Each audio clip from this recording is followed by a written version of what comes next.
4.5 billion years ago, there was no blue planet, no sky, no life. Only the dust and debris left behind by a dying star, the ashes of ancient worlds drifting through the newborn solar system. Then, something extraordinary began. Gravity, the silent sculptor of the universe, pulled those ashes together. Tiny grains clung to each other, growing into rocks, then mountains, then worlds. And from that swirling chaos of cosmic fire, Earth was born. It wasn't the calm world we know. It was a molten inferno, glowing red like a miniature sun. Volcanoes tore open the surface. Oceans of magma rolled beneath toxic skies. The air was thick with carbon, sulfur, and metal vapors, a storm of death and creation all at once. Meteorites rained endlessly from the sky, pounding the young planet with energy and destruction.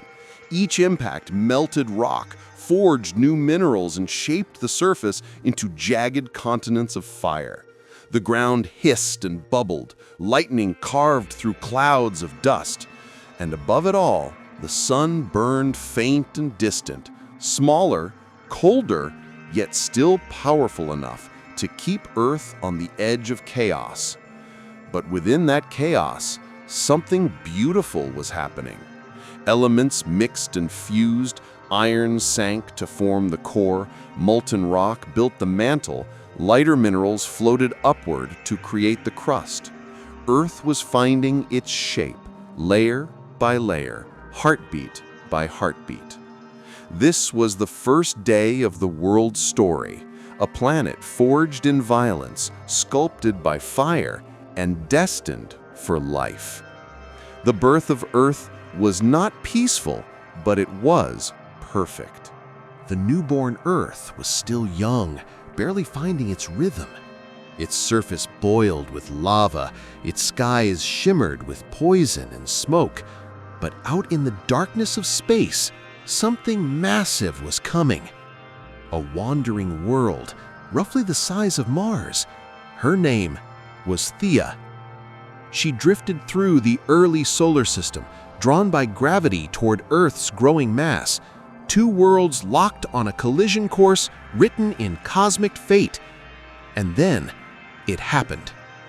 Theia slammed into Earth with unimaginable force, a strike so violent it shattered mountains, vaporized oceans, and turned both planets into a single, blinding sphere of molten rock. The sky became fire, the ground became space. For a moment, Earth was destroyed. But from destruction came creation. Fragments of both worlds were thrown into orbit, glowing rivers of stone, dust, and metal swirling in a fiery halo.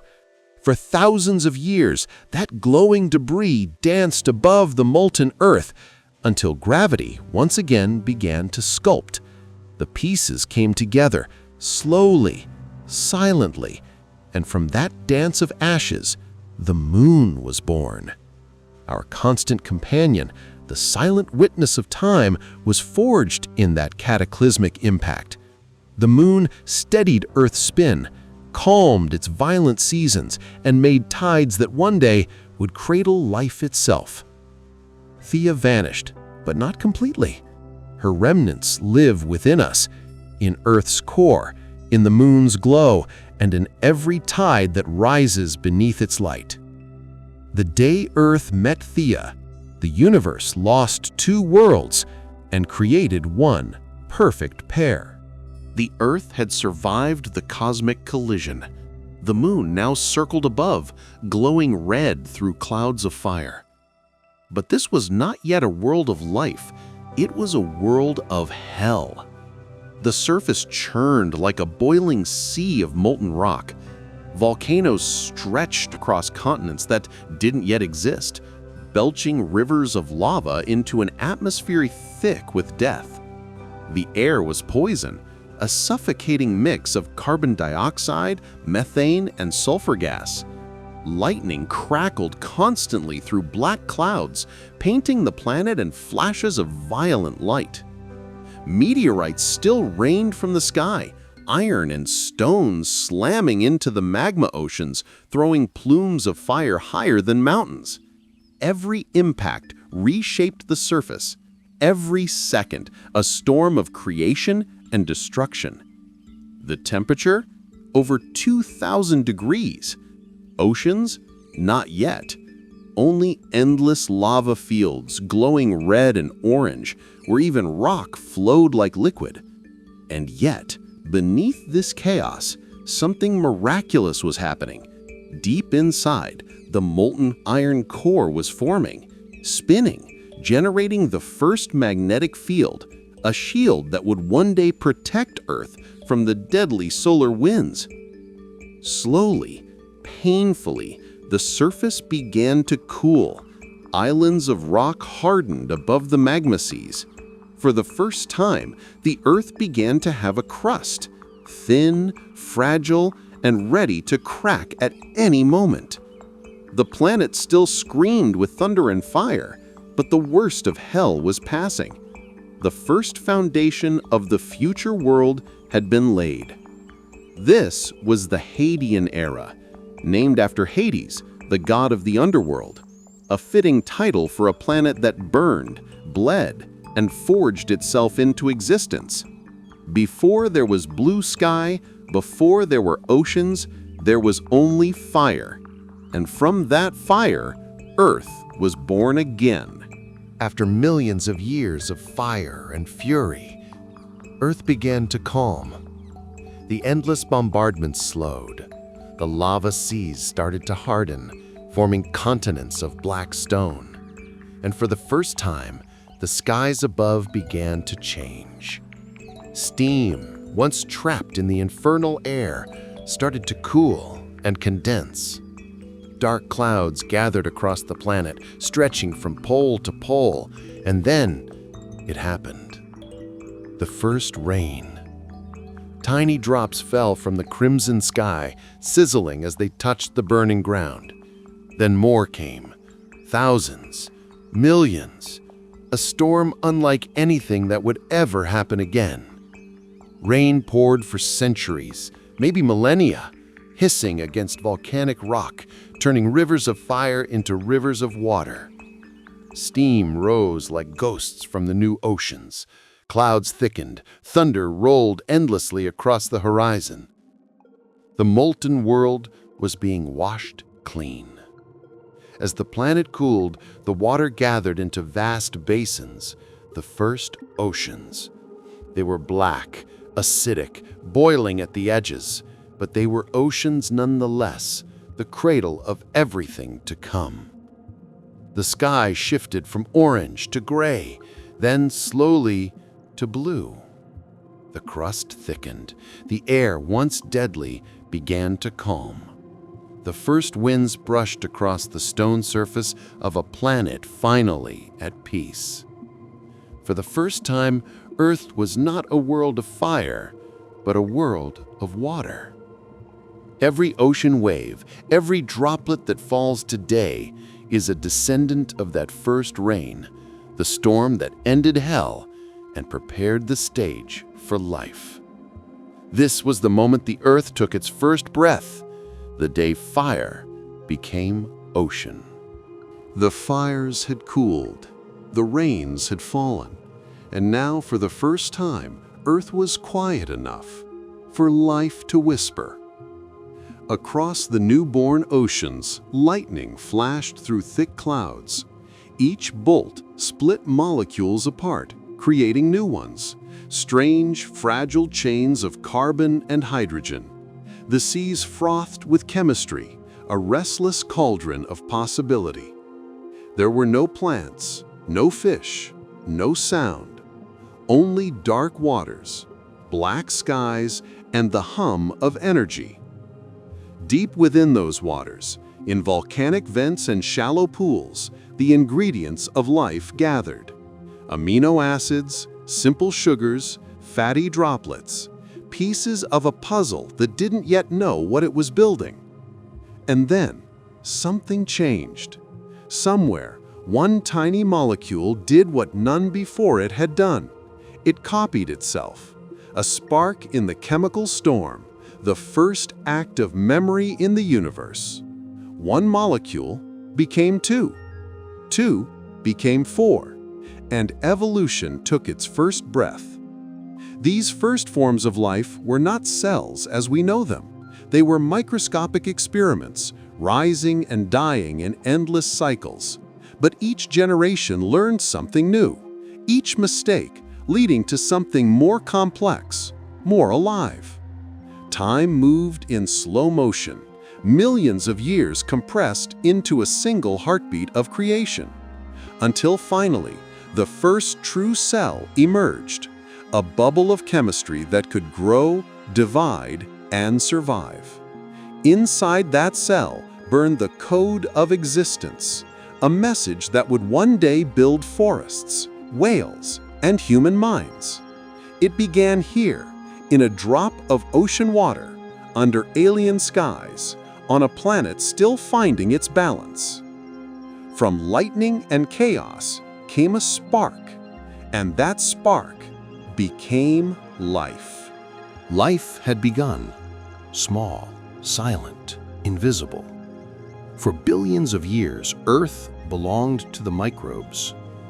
They ruled the oceans, thriving in the shadows of volcanic vents, feeding on minerals, light, and chance. But among them, one kind of tiny organism would change everything. They learned a secret never seen before in the universe: how to eat sunlight. They were cyanobacteria, blue-green builders of worlds. Using photosynthesis, they drank in sunlight, and in return, they released something no one had asked for: oxygen. At first, it seemed harmless. The gas drifted into the oceans, into the air, invisible, unnoticed. But oxygen was dangerous. To most ancient life, it was poison. It corroded their chemistry, destroyed their delicate balance.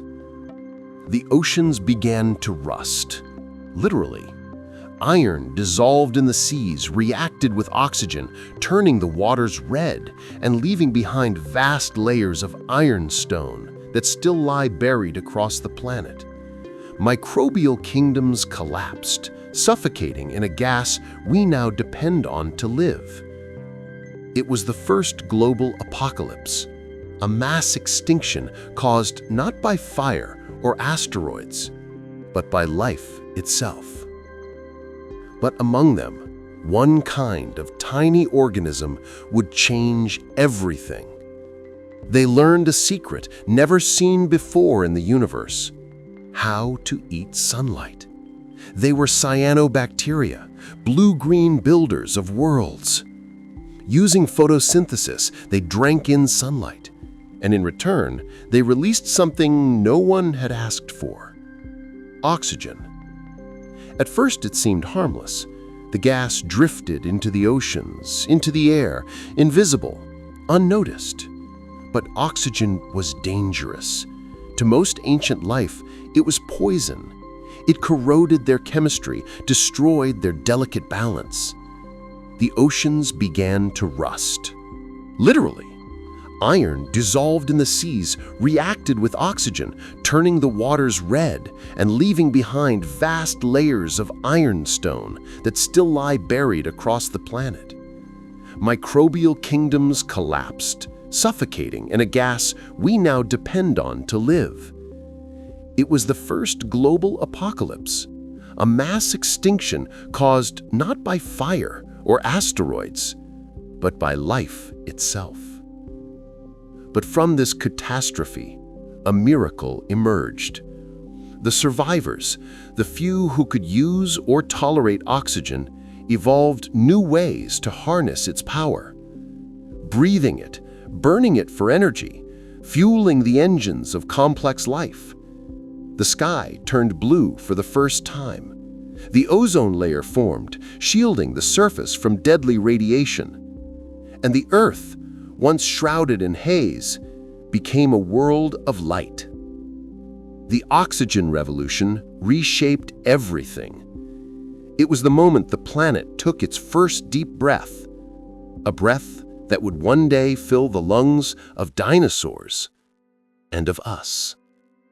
Tiny bacteria, smaller than dust, became the architects of the living world. They turned a toxic dream into the atmosphere of life. And because of them, Earth became alive in color. The Earth had learned to breathe. Oceans shimmered beneath a new blue sky, and life had begun to spread. But balance is fragile, and the planet was about to pay for its own progress. The oxygen that filled the air reacted with methane, a greenhouse gas that once kept Earth warm. And as the methane vanished, the temperature began to fall. Clouds thickened, winds howled, and one by one the oceans began to freeze. Ice crept from the poles toward the equator, burying mountains, locking continents under sheets miles thick. Even the tropics turned white. From space, Earth looked like a glittering pearl, beautiful but lifeless. Volcanoes still roared beneath the ice, but their heat was nothing against the frozen silence above. Sunlight reflected off the ice sheets, bouncing back into space and driving the world even deeper into cold. This was Snowball Earth, a planet frozen nearly solid for tens of millions of years. Yet, even in that eternal winter, life endured. Deep beneath the glaciers, near volcanic vents and cracks in the ice, microbes clung to warmth. They fed on sulfur and minerals, surviving in complete darkness, the last sparks of life in a frozen world. But Earth was not done fighting. Volcanoes kept pumping carbon dioxide into the atmosphere, and with nowhere for it to escape, the planet began to warm again. Eventually, the ice started to melt, slowly then violently. Rivers of water poured across the continents. Oceans rose. Storms raged with the fury of rebirth. The greenhouse effect flipped, and Earth transformed from a frozen tomb into a sauna of steam and storms. When the ice finally cleared, the planet had been reborn, reshaped, cleansed, ready for new life to evolve. Snowball Earth had nearly ended the story, but instead it set the stage for the next great chapter, the rise of complexity. Even when the world froze to death, life refused to surrender. The ice had melted. The world was free again. Oceans stirred, volcanoes roared, and sunlight returned to the waters. Life, though battered and hidden, began to rise once more. But the tiny survivors of the frozen Earth were not content to remain simple. Somewhere, deep within the ancient seas, a quiet revolution was about to begin. Not one of size, but of structure. For billions of years, life had existed as single, simple cells. Tiny bubbles of chemistry with no nucleus, no organs, no order. But one day, a miracle of evolution occurred. A small cell swallowed another, not to destroy it, but to keep it. Instead of digesting its prey, it formed a partnership. The smaller cell began to live inside the larger one, providing it with energy in exchange for protection. This was the birth of symbiosis and the creation of something entirely new, the eukaryote, the first truly complex cell. Inside it, chaos became architecture. Tiny organelles took shape, engines, factories, and power plants working together in harmony. One of them, the mitochondrion, once a free-living bacterium, became the heartbeat of energy for every cell that would ever follow. These eukaryotic cells were larger, smarter, and endlessly adaptable. They could combine, specialize, and evolve into creatures of unimaginable variety. Every animal, plant, fungus, and human would one day descend from this single evolutionary spark. The oceans filled with new colors, strange algae, colonies, and microscopic predators. Life had crossed a threshold that would never be undone. What began as a cell within a cell became the blueprint for all complex life.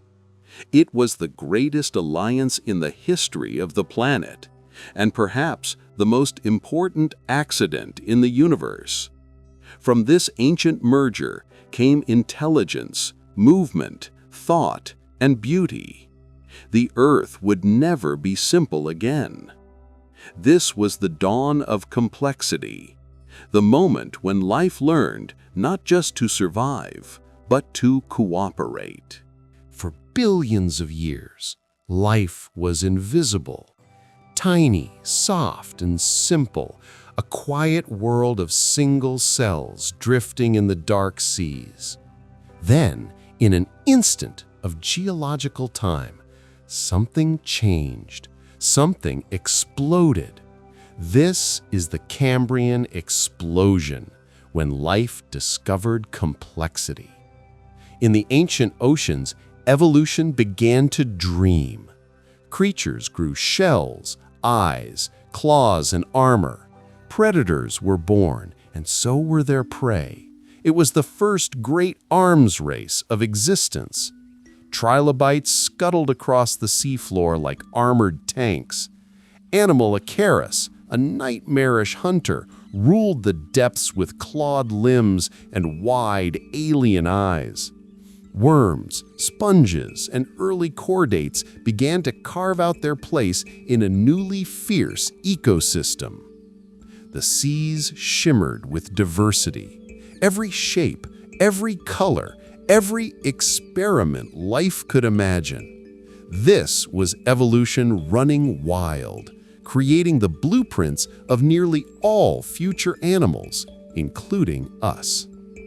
For the first time, the planet had predators and prey, fear and hunger, strategy and survival. The Cambrian oceans were alive with invention, creatures building skeletons, eyes, and nervous systems in a desperate race to outthink extinction. It was messy, violent, and beautiful, a creative chaos that changed the course of everything. From this explosion of life came the ancestors of all animals that would ever walk, fly, or think. The forests, the mammals, the humans, all trace their roots back to this storm of evolution beneath ancient waves.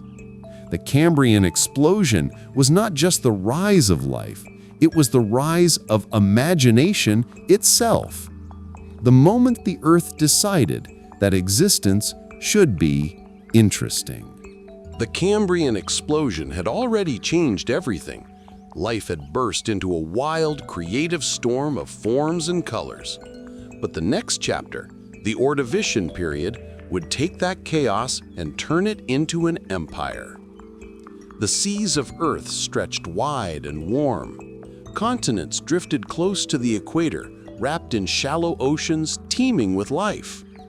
There were no trees, no animals on land. The world belonged entirely to the oceans. And what oceans they were! Forests of coral and sponge rose from the sea floor, home to swarms of trilobites, armored survivors from the Cambrian Age, crawling like insects across alien reefs. Above them floated the masters of the deep, nautiloids, enormous cone-shelled predators that hunted with curling tentacles and jet propulsion. They were the first kings of the sea, the ancestors of modern squid and octopus, intelligent hunters long before land had its lions. Tiny plankton filled the water with clouds of green, their photosynthesis pumping new life into the planet's growing oxygen cycle. The oceans glittered with strange forms, crinoids like living flowers waving from stalks, bryozoans building delicate lattices of stone, and jawless fish gliding through the currents like ghosts. For millions of years, this underwater world thrived, evolving complexity and balance in ways the land had never known. But beauty rarely lasts forever. As continents shifted and mountains rose, volcanic eruptions darkened the skies. Temperatures fell. Glaciers crept across the poles, draining the seas and changing the climate. The Ordovician mass extinction began, one of the deadliest events in history. Over 80% of marine species vanished, and the oceans grew silent once more. Yet from the ashes of that frozen empire, life would adapt and rise again, stronger, stranger, more prepared for what was coming next. The Ordovician Seas were a world of wonder, a glimpse of evolution's first masterpiece, a time when the oceans ruled and Earth was alive with alien grace. The oceans had survived catastrophe.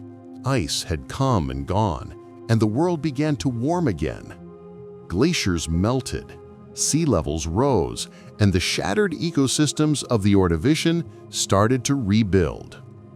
This was the Silurian period, an age of recovery, of courage, and of first steps. The seas were once again alive. Coral reefs returned, dazzling and vast. New fish appeared, armored in bony plates, their eyes adapting to the bright, clear waters of a reborn world. But evolution was restless.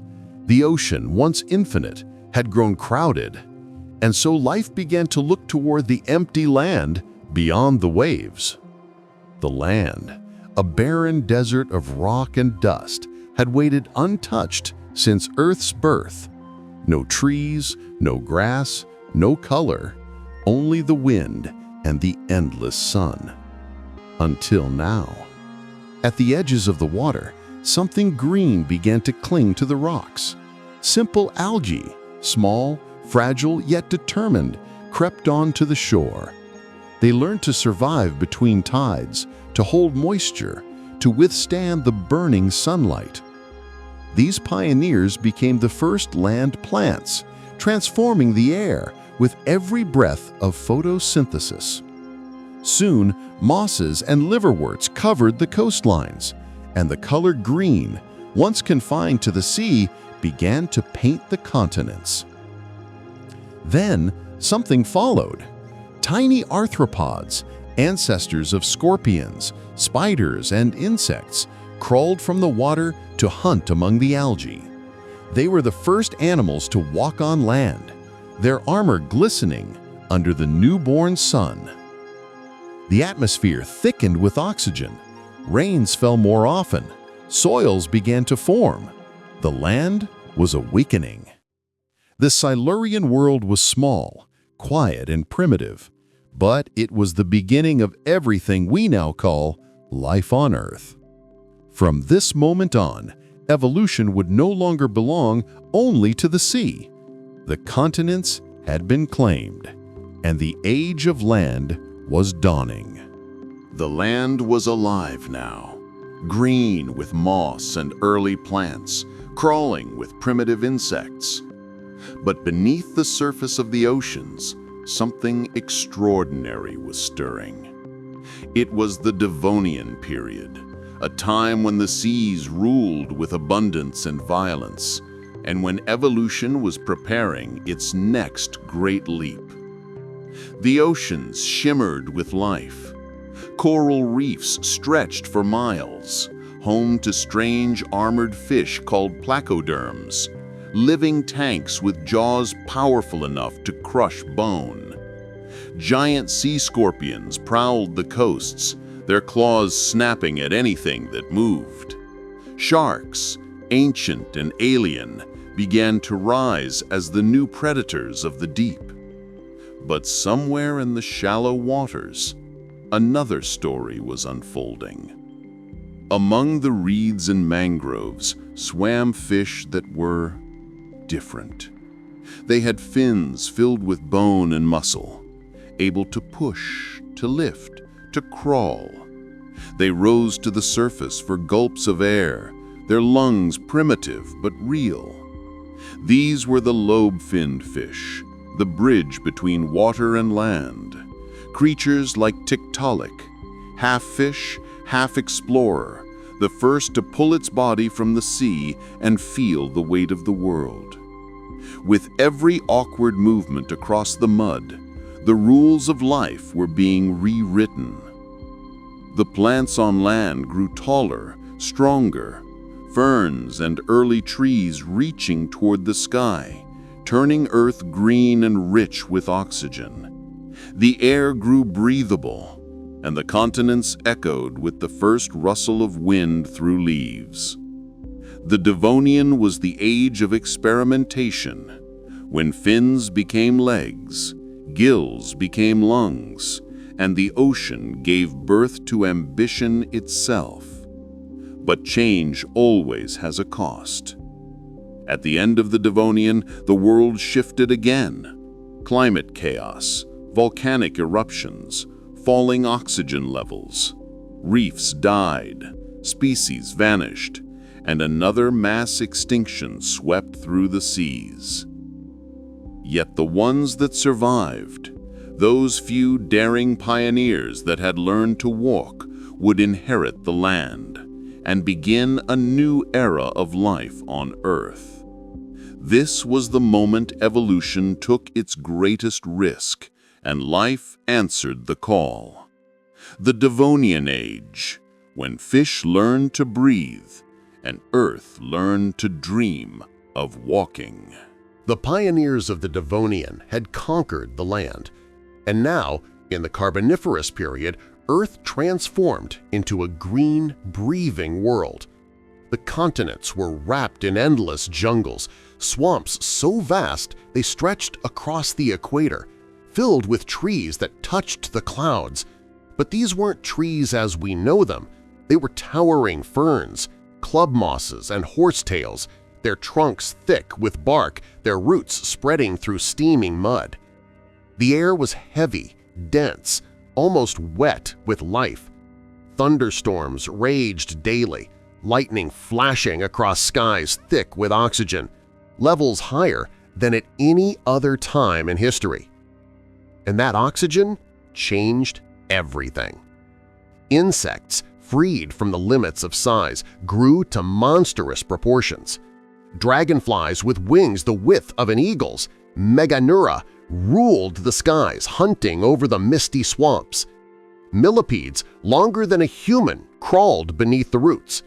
Giant scorpions stalked the shorelines, and amphibians, early ancestors of reptiles, lurched through the shallow waters like living fossils. The world was a breathing machine, forests inhaling carbon, exhaling oxygen, storing energy deep within the ground. Layer after layer of fallen plants sank into the mud, compressed over millions of years, forming the coal that would one day fuel human civilization. But the paradise would not last forever. As continents collided, mountains rose and climates shifted. The swamps began to dry, and many of the great forests vanished, taking with them the giant insects that depended on the heavy air.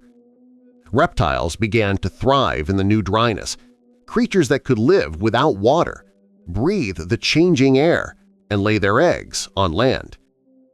The Carboniferous Age was fading, but it left behind a legacy that still burns today, in every spark of coal, in every flame of industry.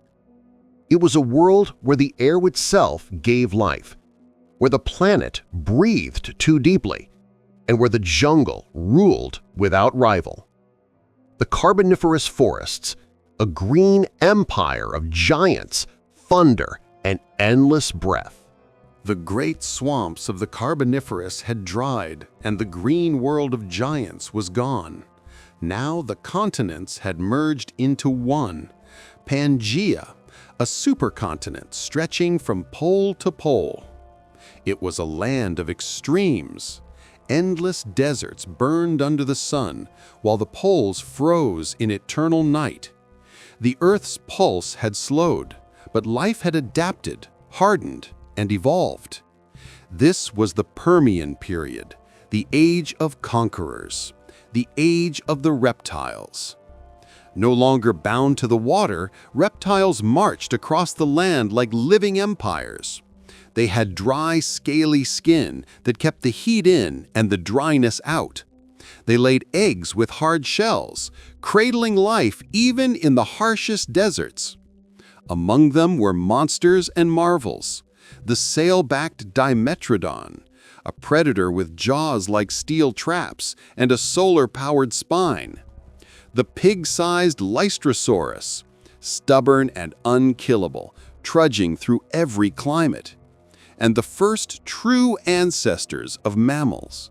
Small, warm-blooded creatures that hid in the shadows, their eyes glinting with a spark of intelligence. Forests of conifers and seed ferns dotted the land, and the air grew dry and thin. Inland seas evaporated, leaving behind salt plains and dust storms. Yet still, life adapted. Reptiles became kings, and the world seemed stable. Too stable. Then came the silence. Volcanoes split the earth open in the region we now call Siberia. Lava poured for centuries, flooding half a continent and releasing gases that choked the skies. Ash dimmed the sun. Oceans turned acidic. The air filled with poison. The temperatures soared. And then the world began to die. Forests collapsed, oceans suffocated, and nearly 90% of all species vanished. It was the Great Dying, the most devastating extinction in Earth's history. Only a few creatures survived the inferno. Among them, the resilient Lystrosaurus and the humble ancestors of mammals. Tiny, desperate survivors clinging to life in a broken world. The Permian Empire had fallen, not to war, but to Earth itself. From its ashes, something new would rise, a world reshaped, a planet reborn, and soon the age of dinosaurs would begin. 252 million years ago, Earth began to suffocate. The continents were silent, the skies burned red, and the seas, once blue and full of life, had turned black. Volcanoes in ancient Siberia split the planet open, erupting for millions of years. They spewed rivers of lava that swallowed forests whole and filled the air with toxic gases. The sun dimmed behind a veil of ash, and acid rain fell for centuries. Temperatures soared. The oceans boiled from beneath, their oxygen vanishing into nothingness. Bacteria released waves of methane, and the planet's air turned deadly. Fish drowned in water that could no longer breathe. Coral reefs, the oldest cities of life, crumbled into dust. On land, even the mighty reptiles gasped and fell, their lungs no match for the poison sky. By the time the silence finally settled, 96% of all marine life and 70% of land species were gone. It was the greatest extinction the world has ever known, so complete it nearly erased evolution itself. Entire ecosystems vanished. For 5 million years, Earth lay barren, its soil dry, its oceans still, its winds empty of wings and cries. It was a world without music, a planet in mourning. But life, stubborn as always, refused to surrender. Deep in the shadows, survivors endured. Tiny burrowers, scavengers, creatures clinging to cracks in the earth. And when the air began to clear, they crawled back into the light. The Great Dying had wiped the slate clean. It was both an ending and a beginning. From that emptiness would rise a new dynasty, stronger, faster, more magnificent than anything before. Out of death came the age of dinosaurs. The world had ended, and yet it began again. In the wake of the Great Dying, Earth was quiet, wounded, and scarred. Volcanoes still smoked on the horizon, and deserts stretched endlessly across the supercontinent Pangaea. The air shimmered with heat, the oceans struggled to heal, and the few surviving species wandered through an empty, dangerous paradise. But from this silence came evolution's next miracle. The survivors, tough, adaptable, desperate, began to evolve into strange new forms. Reptiles split into countless branches. Some became lumbering giants, others sleek predators. And among them emerged something small, fast, and ambitious. Creatures that stood taller, moved quicker, and breathed more deeply. They were the first dinosaurs. They began as underdogs, tiny hunters scurrying between the feet of larger reptiles, their bones light, their lungs efficient, their hearts powerful. They could run longer, move faster, and survive where others could not. In this furnace of extinction, the dinosaurs were forged. While most creatures struggled to survive, they thrived. Rivers returned to the drylands. Ferns and conifers spread once again. The world's ecosystems rebuilt themselves, slowly, stubbornly, beautifully. Amid the new forests, small mammal-like reptiles hid in the shadows, the ancestors of our kind, watching the rise of giants. But the true rulers of this new Earth were already taking shape. Predators like Coelophysis hunted in packs, darting through the desert plains with deadly grace. Early herbivores grazed under the red Triassic sun, their long necks reaching toward the fresh green canopy. And above them, the skies filled with the first flyers, winged reptiles, pterosaurs, gliding like living kites over the newborn forests. Life was experimenting again, bold, fearless, unstoppable. By the end of the Triassic, a new world order was written. The age of recovery was over. The age of dominance had begun. From the ashes of extinction rose an empire that would last for over 160 million years. This was the Triassic Dawn, the sunrise of the dinosaurs, the moment Earth began to dream and thunder. The dawn had passed. Now the world thundered. The Triassic survivors had evolved, multiplied, and conquered. By the Jurassic period, life had exploded into color, power, and size. The once barren lands of Pangaea had split apart, opening new oceans, birthing lush continents. Volcanoes breathed warmth into the air, and rain turned deserts into emerald kingdoms. It was a golden age, the reign of the Jurassic Giants. Forests of towering conifers and giant ferns covered the land. Dragonflies drifted between colossal trunks. And through this green labyrinth walked the rulers of the Earth, the dinosaurs, now fully ascended. Massive sauropods, creatures longer than a city bus, moved in herds that shook the ground with every step. Brachiosaurus, Diplodocus, Apatosaurus, gentle titans grazing beneath the sun, their necks rising like living towers. They were the largest animals the planet had ever known, breathing mountains of flesh and bone. But where there are giants, there are hunters. From the shadows came the predators. The sleek and cunning Allosaurus, its jaws lined with serrated blades. The swift Ceratosaurus, its horn glinting above the ferns. They hunted in packs, chasing prey through steaming jungles and fern-filled valleys, their roars echoing through the ancient air. Above, the skies came alive with wings. The pterosaurs ruled the heavens, some no bigger than a bird, others with wingspans rivaling small planes. They glided over lakes and coastlines, their shadows sweeping across herds of giants below. The seas, too, were kingdoms of power. Massive marine reptiles, plesiosaurs, ichthyosaurs, pliosaurs, turned the oceans into theaters of speed and savagery. Predators the size of buses hunted in depths where light never reached.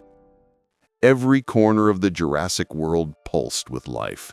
Vibrant, colossal, unstoppable. It was a time of stability, warmth, and endless abundance. A paradise that seemed eternal. But nothing on Earth lasts forever. Beneath this golden age, the continents kept drifting apart, the climate shifting slowly, silently. New species were rising. Others were fading into memory. The world of giants was magnificent, but fragile. And in the distance, the next chapter was already waiting. The Cretaceous was coming, and with it the ultimate evolution of power, beauty, and extinction. The Jurassic Giants had ruled the Earth, and soon their legend would echo through eternity. Before birds ever dreamed of flight, the skies already belonged to dragons. The pterosaurs were the first true rulers of the air, creatures that turned bone and muscle into wings of freedom. Their rise began in the late Triassic, but by the Jurassic and Cretaceous ages, they had conquered every horizon. The world below was a kingdom of giants, but above, the air shimmered with wings. Some pterosaurs skimmed over warm lagoons, snatching fish with needle-thin jaws. Others soared over forests, their wings catching the rising thermals of the morning sun. Their bones were hollow yet strong, their bodies light as wind, their hearts powerful enough to beat against gravity itself. They came in endless forms, from tiny bat-sized gliders with delicate membranes to colossal beasts that could shadow an entire village. And none were greater than Quetzalcoatlus, the titan of the skies. With a wingspan of over 10 meters, it could stalk the ground like a heron, then launch into the air with a single leap, vanishing into the clouds. Imagine looking up and seeing one of these creatures glide silently above you, casting a shadow that darkens the earth. They were both graceful and terrifying, predators, scavengers, wanderers of the upper world. But flight was more than survival. It was art. The pterosaurs evolved vibrant crests, shapes and colors that shimmered like living banners. They danced through the air, displaying beauty, power, and purpose. The sky had become a stage, and evolution had learned to fly. For over 150 million years, they ruled unchallenged, through storms, through ages, through extinction and renewal. They watched the continents drift and the dinosaurs rise. They saw forests turn to deserts, seas to plains. They were witnesses to Earth's every breath from above. But even the sky's kings cannot outfly fate. When the final cataclysm came, the meteor that would end the age of dinosaurs, the pterosaurs fell with them. Their wings, once stretched across the horizon, crumbled into dust. But their spirit endured. From their ancient design came the blueprint for birds, creatures that would reclaim the skies anew. The Pterosaur Skies were more than an era. They were a promise that even on a world born of fire and stone, life would always find a way to fly. The Earth had been a world of green and scale, of ferns, conifers, and titans. But in the Cretaceous period, something delicate, something revolutionary began to stir. In a world of thunder and teeth, flowers began to bloom.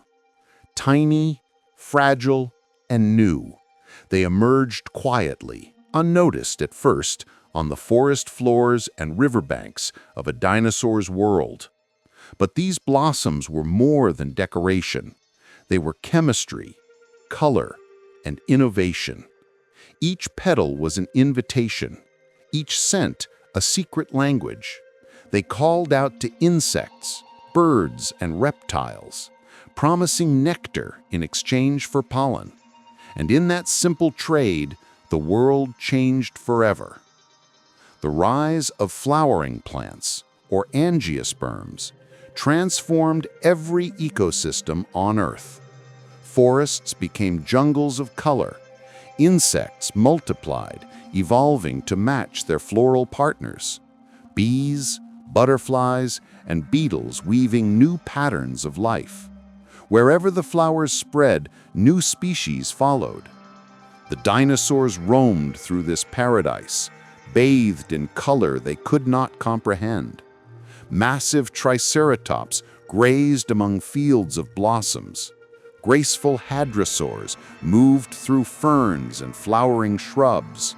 And the predators, Tyrannosaurus, Deinonychus, Velociraptor, stalked a world alive with scent and song. In the skies, birds, the descendants of small feathered dinosaurs, took to the air, spreading seeds and pollens as they flew.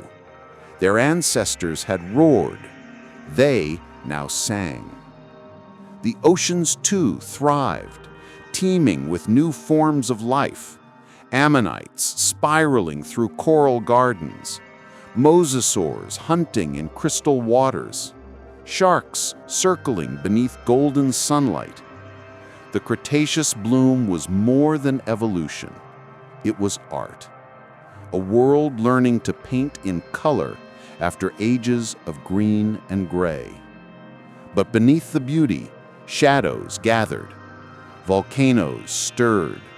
The Earth's pulse began to quicken again.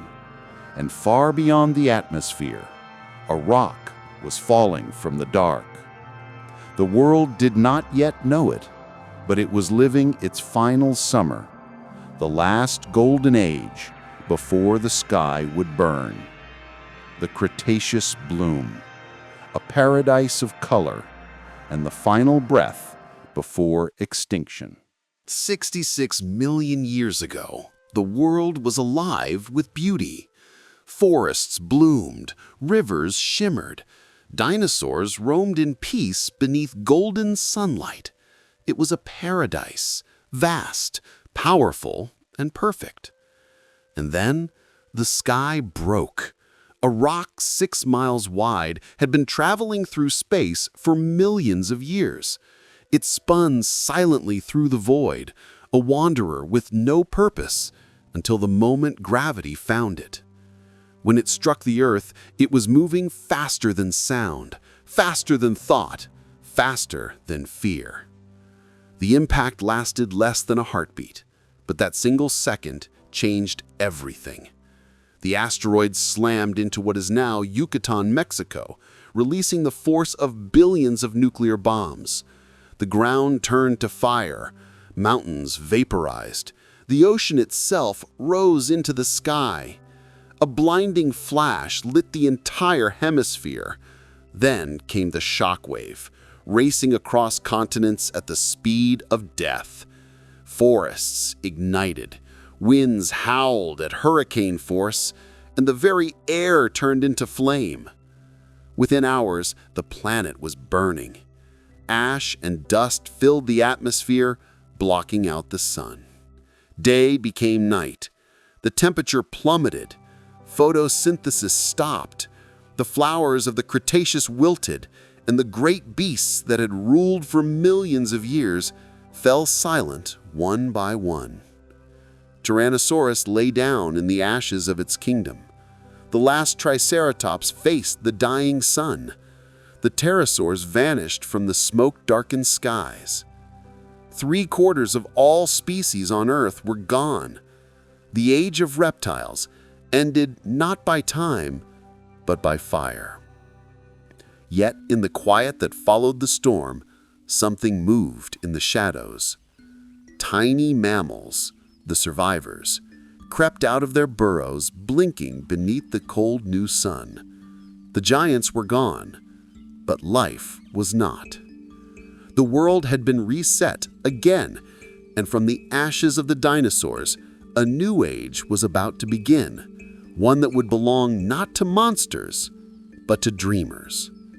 The Asteroid Apocalypse, the day Earth was shattered and the universe handed it a second chance. The firestorm had ended. The sky, once choked with ash, began to clear. The sunlight returned, weak, golden, and new. The world was scarred, silent, but alive. This was the Paleocene epoch, the first chapter of Earth's recovery after the Great Extinction. For thousands of years, the planet healed itself. Forests crept back across the blackened continents. Ferns and mosses blanketed the ashes like a green rebirth. Where dinosaurs once thundered, now came the whispers of leaves and wind. And from the shadows of survival emerged the new rulers, mammals. They had been small, quiet creatures in the time of the dinosaurs, burrowers, scavengers in the dark. But now the giants were gone, and the world was theirs for the taking. They began to grow, to adapt, to dream bigger. Rodent-like mammals darted through the forests, climbing, digging, gnawing their way into every niche. Others evolved into early primates, swinging through the branches of reborn jungles. Carnivorous mammals began to hunt in packs, their eyes sharp, their minds cunning. Birds, descendants of the last feathered dinosaurs, filled the skies with color and song. Crocodiles still lurked in the rivers, relics of the lost age, but even they were reshaped by the new world. The Earth itself felt different. The climate was warm, humid, a greenhouse planet. Palm forests grew in the Arctic. Tropical jungles covered nearly every continent. It was a time of strange peace and endless evolution. Life was cautious, yet bold. It was a world starting over, not with monsters and thunder, but with curiosity and adaptation. Every species alive in the Paleocene was the descendant of a survivor, a lineage that had stared into the apocalypse and lived. In that resilience, a new chapter began. The age of reptiles had ended. Now came the age of mammals, and with it, a new intelligence stirring in the shadows. The Paleocene Recovery, a world reborn from ashes, learning how to live again. 50 million years ago, the Earth was a greenhouse. No ice, no frost, only warmth, humidity, and life exploding everywhere. This is the Eocene Heatwave, a world drenched in green. Imagine Antarctica covered in rainforests, crocodiles basking beneath polar suns, palm trees growing where glaciers one day will stand. The planet's temperature soared, an ancient fever driven by massive carbon surges, volcanoes, and shifting oceans that trapped heat beneath the sky. but to life, it was an invitation. Forests blanketed the continents. Gigantic birds ruled the air. Early whales swam through tropical seas. And on land, strange mammals, ancestors of horses, elephants, and primates, roamed lush jungles that stretched to the Arctic Circle. The air was thick and heavy with moisture. The sky glowed amber through haze and mist. The earth was alive in every direction, a paradise built on heat. But beneath the beauty was danger. The same warmth that fueled abundance also threatened balance. Oceans grew acidic. Some species thrived, others vanished. It was a preview of what happens when climate and life race each other, and only one can win. The Eocene Heatwave was the last time our planet felt such fever, until now. Its fossil forests and ancient skies whisper a warning across 50 million years. The Earth can bloom in warmth, but it can also burn. The Eocene was a jungle world, vivid, thriving, alive, and a reminder that paradise can be both beautiful and fragile. 34 million years ago, the Earth took a deep breath and began to change. The blazing jungles of the Eocene faded, and the planet slowly tilted toward chill. This is the Oligocene Shift, the moment warmth gave way to wind and ice. Continents drifted into new positions, and a silent rearranging of oceans rewrote the climate. The Antarctic Circumpolar Current was born, a ring of icy water circling the pole, locking the southern continent in cold isolation. The first glaciers formed, sea levels fell, and the era of endless tropical forests began to die. Grassy plains spread where jungles once stood. Forests retreated northward, replaced by open savannas and rugged mountains. Animals had to adapt or vanish. Tiny leaf-eating mammals evolved into swift grazers. Early elephants, camels, and horses took to the plains. Apes began to thrive in shrinking forests, learning the art of survival in a cooling world. The Oligocene wasn't a sudden freeze. It was a quiet revolution, a shift in the heartbeat of the planet. Rainforests became memories. Snow began to settle on mountaintops, and for the first time in tens of millions of years, Earth's warmth no longer seemed eternal. But with the cooling came stability, seasons, diversity, and the foundations of the world to come. The ecosystems that would shape the future, grasslands, tundras, temperate forests, all took root in the shadow of this change. The Oligocene Shift was a moment of balance and rebirth, when Earth began sculpting the stage for the rise of the Ice Ages, and eventually for the rise of us. 20 million years ago, the Earth stretched and breathed. The jungles were gone, the ice was growing, and in between, endless grasslands began to rise. This is the Miocene Expansion, the age when the Earth reinvented itself. Forests thinned, savannas spread across continents like wildfires of green, and with them came a new kind of life, fast, fierce, and free. Herds thundered across the plains, early horses, camels, antelopes, and elephants, chasing the horizon with the rhythm of survival. Predators followed, saber-toothed cats, giant bears, and packs of early dogs, testing evolution's newest designs for speed and cunning. The air was filled with dust and sunlight, and the world pulsed with movement. Grass, A simple, stubborn plant became the architect of ecosystems, feeding the grazers that would feed the hunters that would one day shape human destiny. Mountains rose higher, pushing clouds and changing climates. The Himalayas lifted like giants, redirecting winds and carving the patterns of monsoons.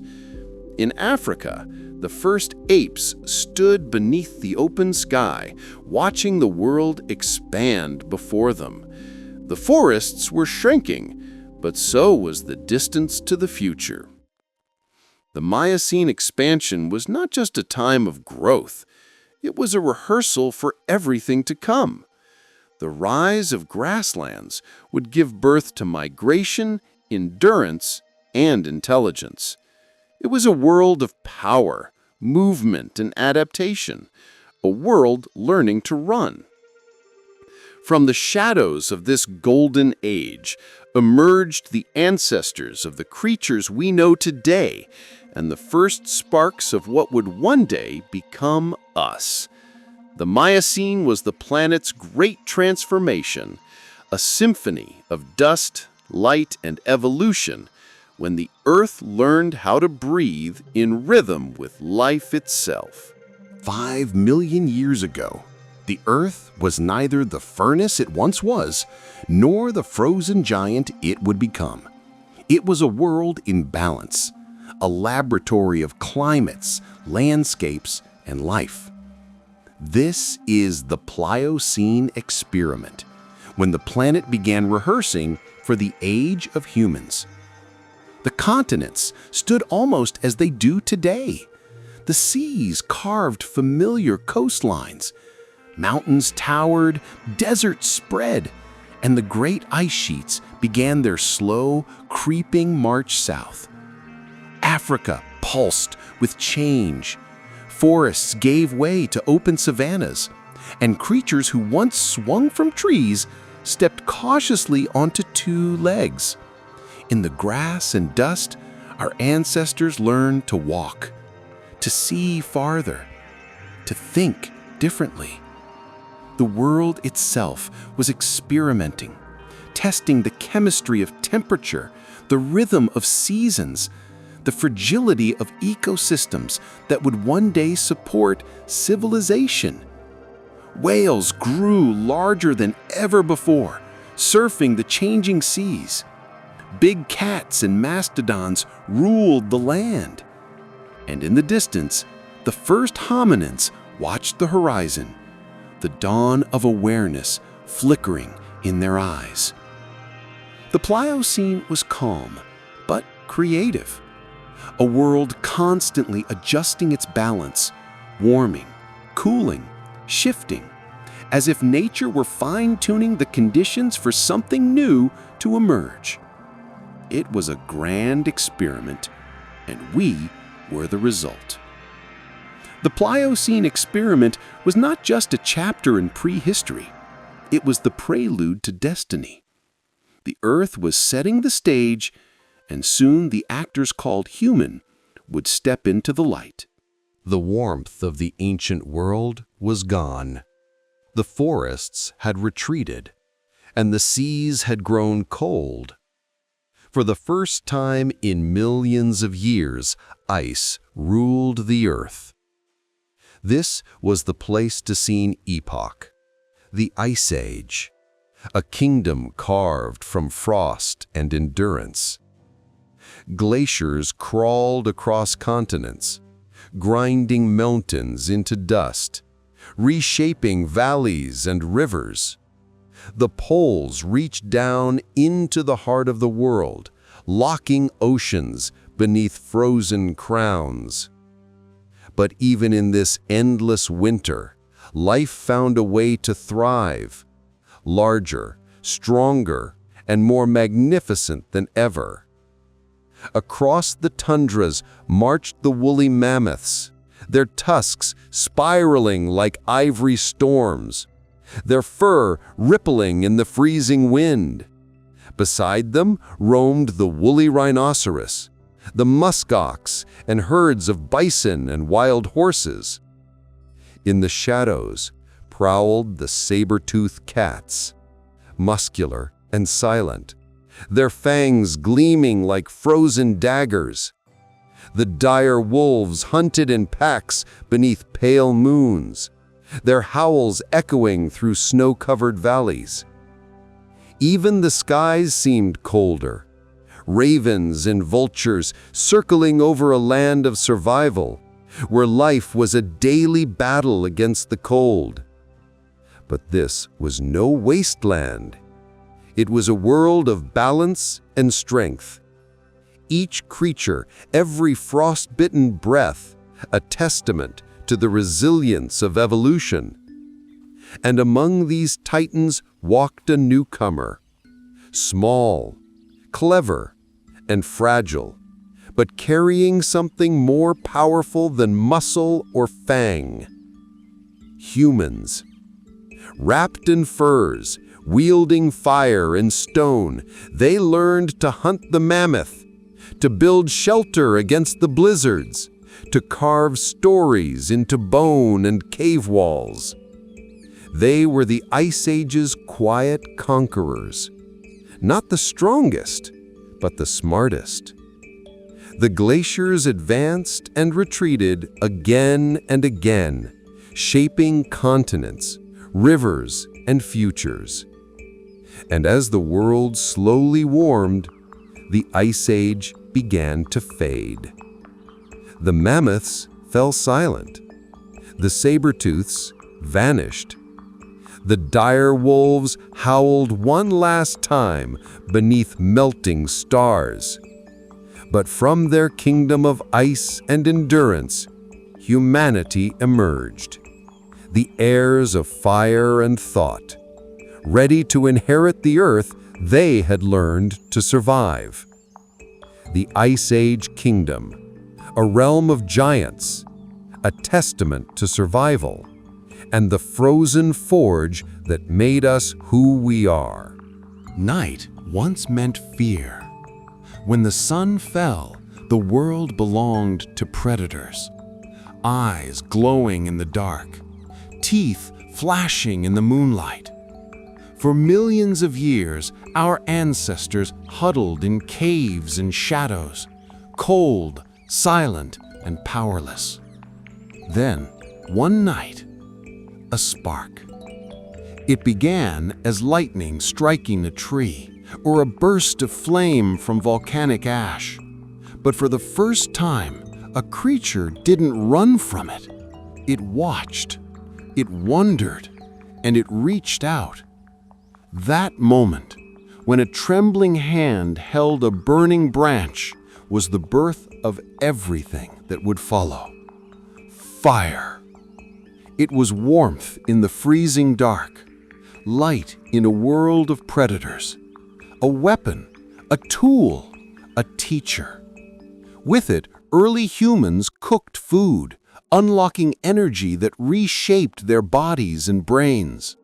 They hardened spears in the flame, scared off beasts that once ruled the night, and gathered together to share its blow.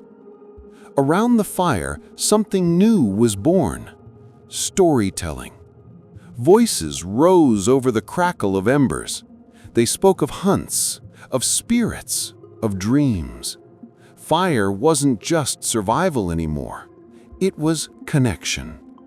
Its light turned strangers into tribes, tribes into families, families into the beginnings of civilization. And in that orange flicker, our eyes learned to look beyond survival, to imagine, to plan, to dream. The fire taught us creation and destruction. It forged our tools, cooked our food, and later burned our cities. It gave us warmth, and it gave us war. It was the first power we ever mastered, and the first that could master us. But on that first night, when humankind gathered around the dancing light, watching sparks rise into the endless dark, something in the universe shifted. The beasts still ruled the wilderness, But humans had claimed something greater, the night itself. The rise of fire was not just the birth of technology, it was the awakening of consciousness, the first moment we truly saw ourselves in the light. Before cities, before kingdoms, before gods had names, there were hunters. For hundreds of thousands of years, humanity's story was written in footprints across endless plains. No walls, no nations, just small bands of people following the rhythm of the seasons, chasing the great herds that thundered across the earth. This was the Paleolithic Age, the age of hunters. They were wanderers, explorers of every horizon. They tracked mammoths through blizzards, antelope across the savanna, and fish through icy rivers. Every sunrise was a new chance at life, every sunset a quiet victory. They lived by instinct, but also by imagination. Their tools were simple: stone blades, spears, bows. Yet their minds were complex, seeing patterns in the stars, following migrations through memory and story. Hunting was never just killing, it was communion. They studied their prey, learned their movements, understood the balance of life and death. To take a life was to give thanks. To eat was to honor. They were not separate from nature, they were a part of its pulse. At night, fires burned in caves deep in the mountains. The walls came alive with painted bison, horses, and spirits. Visions of hunts, dreams, and gods in motion. These were not mere drawings, they were magic. A language before words, a way to speak to the unseen. And so, humanity evolved, not through conquest, but through awareness. We became thinkers, storytellers, strategists. Our greatest weapon wasn't the spear, it was the mind. The world was harsh, but it was pure. The ice, the wind, the stars, they shaped us, sharpened us, taught us how to endure. For tens of thousands of years, this was all we knew: to walk, to hunt, to live in motion. The age of hunters was not a lost time, it was our awakening, the forge that built our bodies, our instincts, our imagination. Every modern thought, every city, every dream was born from these people, chasing fire and life across an endless world. For hundreds of thousands of years, humanity followed the herds. We moved with the seasons, hunted with the moon, and slept beneath the stars. But one day, something changed. A seed fell to the ground, and someone noticed. They saw life rise again from the soil. They saw that food could grow, not just be found. And with that single realization, the world transformed forever. This was the Neolithic Revolution, the dawn of farming, the moment when humans stopped chasing life and started creating it. They cleared the forests and planted fields. They tamed the wild grasses into wheat and barley, the wolves into dogs, the beasts of burden into allies. Villages formed, clusters of stone and clay beside rivers that glittered with promise. For the first time, humans built homes meant to last. Fire no longer marked only the night. It marked the hearth, the heart of family and story. The people of this new world learned the power of patience. They watched the skies, tracked the rains, measured time not in footsteps, but in seasons. The rhythm of life slowed, but deepened. With food came stability. With stability came art. With art came dreams of something greater. Clay pots, woven cloth, painted walls. symbols of a species no longer surviving day to day, but building tomorrow. And yet, with settlement came the first boundaries. Land could be owned, grain could be stored, power could be taken. The world that had once belonged to everyone was beginning to divide. Still, this Neolithic revolution was unstoppable. It spread from valley to valley, from the rivers of Mesopotamia to the plains of China, from the Nile to the Indus, each culture discovering its own version of rebirth. The Neolithic Age was the moment humanity claimed its destiny. We no longer walked through nature. We began to shape it. The seed that fell changed more than the land. It changed the human soul. The Neolithic Revolution, when we learned not just to survive, but to stay, to build, and to dream of forever. The world was changing again. The quiet fields of the Neolithic villages began to echo with new sounds. The ring of hammers, the hiss of furnaces, and the spark of metal. For the first time, humankind learned to melt the bones of the earth. Copper and tin, fused by fire, became bronze, a metal stronger than anything before. And with it, everything changed. This was the Bronze Age, when people stopped dreaming of survival and started building power. From the banks of the Nile and the Tigris to the yellow rivers of China and the rocky shores of Greece, cities began to rise, great centers of trade, faith, and ambition. Here stood Mesopotamia, the world's first web of cities, Uruk, Babylon, their walls carved with gods and kings. The Egyptians built monuments of eternity, their pyramids reaching for the afterlife itself. In the Indus Valley, cities were planned like circuits, with streets, sewers, and order born from reason. And across the sea, the Minoans danced in marble palaces, their walls painted with color and grace. The world had never been so connected. Trade routes glittered like arteries of civilization. Bronze, gold, ivory, lapis lazuli flowing from land to land. With each exchange came more than goods, came ideas, gods, languages, and dreams. But power has a price. Bronze made tools, and it made weapons. Armies rose, chariot thundered, and kings carved their names into history with fire and blood. The first wars were not just for land, but for control of destiny itself. Still, even amid conquest, humanity reached for the divine. Temples climbed toward the heavens, priests studied the stars, and writing was born. Symbols pressed into clay to record every law, every myth, every name.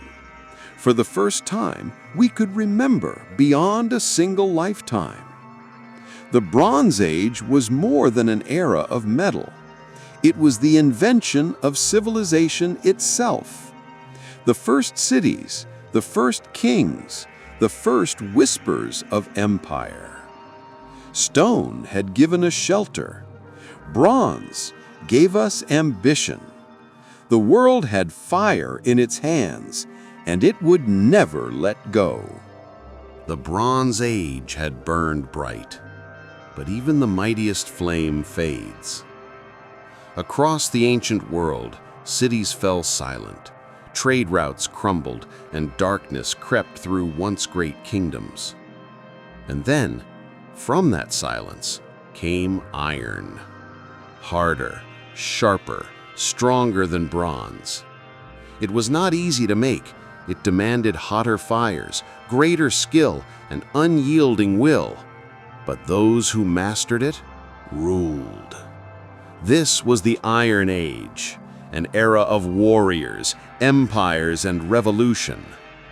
From the rugged hills of Anatolia came the Hittites, the first to unlock the secret of the metal that could change the world.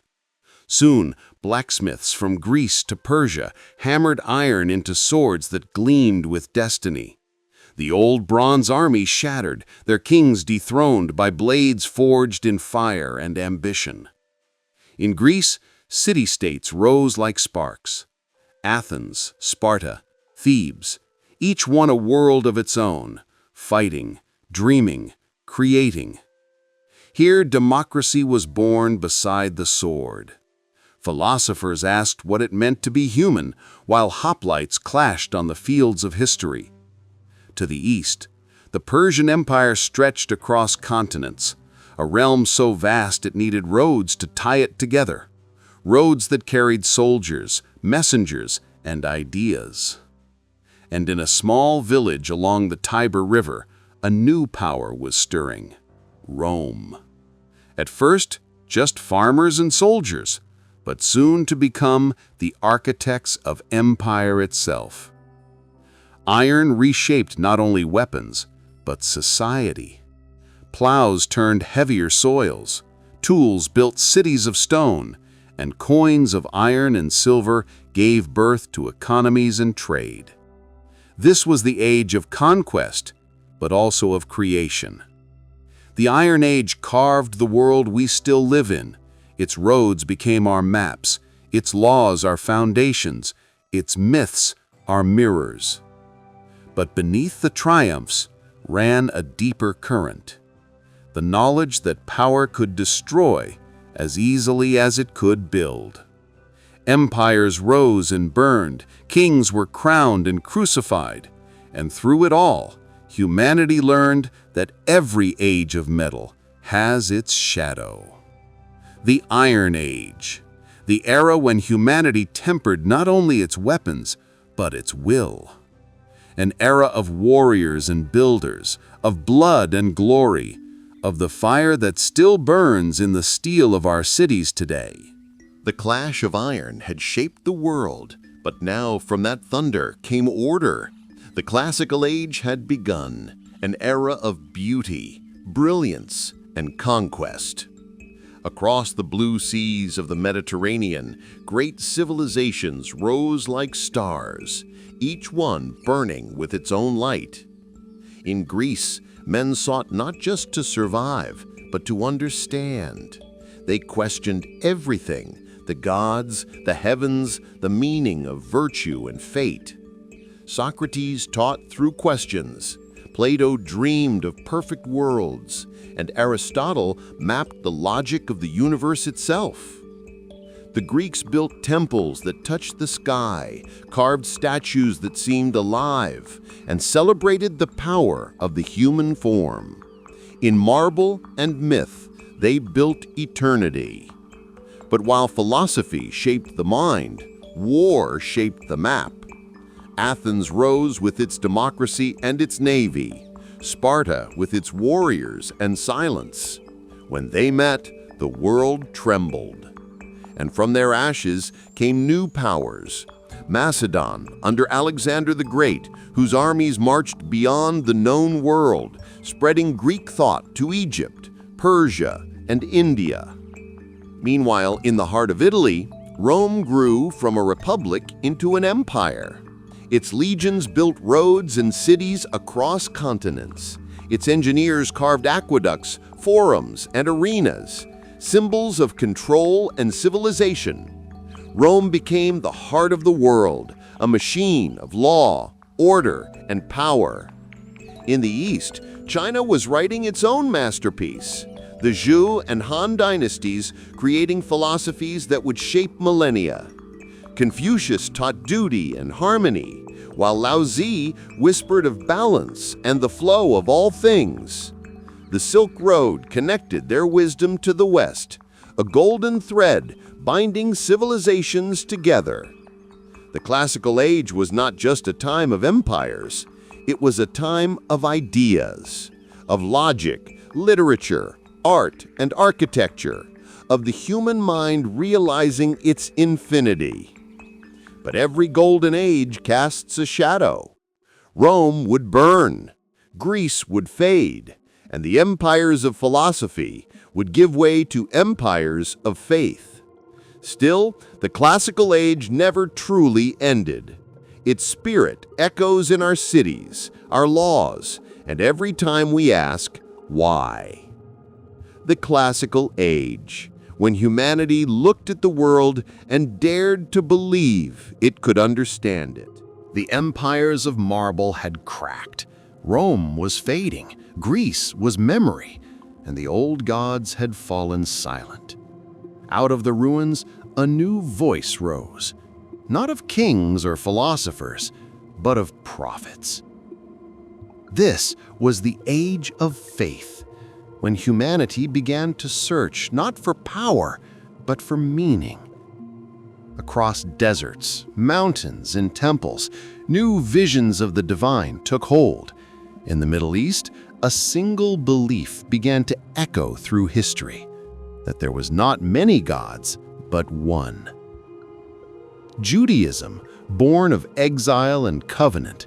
Christianity, spreading through the ashes of Rome, preaching love, redemption, and eternal life. Islam, rising in the sands of Arabia, uniting tribes under a single creed. There is no God but God. These were not just religions, they were revolutions. They changed how people saw the world, how they ruled, how they fought, how they died. Cathedrals and mosques climbed toward the heavens, their spires and domes glimmering like prayers turned to stone. Monks and scholars preserved the wisdom of the ancients, while adding new layers of faith and philosophy. Art became sacred. Icons, mosaics, and calligraphy glowing with divine purpose. But faith also brought conflict. Holy wars scarred continents, crusaders and caliphs battling for lands said to be promised by God. Empires claimed heaven as their ally, and blood was spilled in the name of eternity. Yet, even in war, belief gave birth to beauty. The Golden Age of Islam illuminated science, medicine, and mathematics. Christian monasteries became centers of learning. In Asia, Buddhism and Hinduism shaped vast realms of spirit and philosophy, teaching that enlightenment was not conquest, but inner peace. Across every land, faith became the architecture of the soul. It built cathedrals, carved scriptures, and filled every silence with hope. The Age of Faith was humanity's great inward journey, a search for the unseen, for purpose beyond flesh and stone. We reached for the stars, not to conquer them, but to understand why we exist beneath them.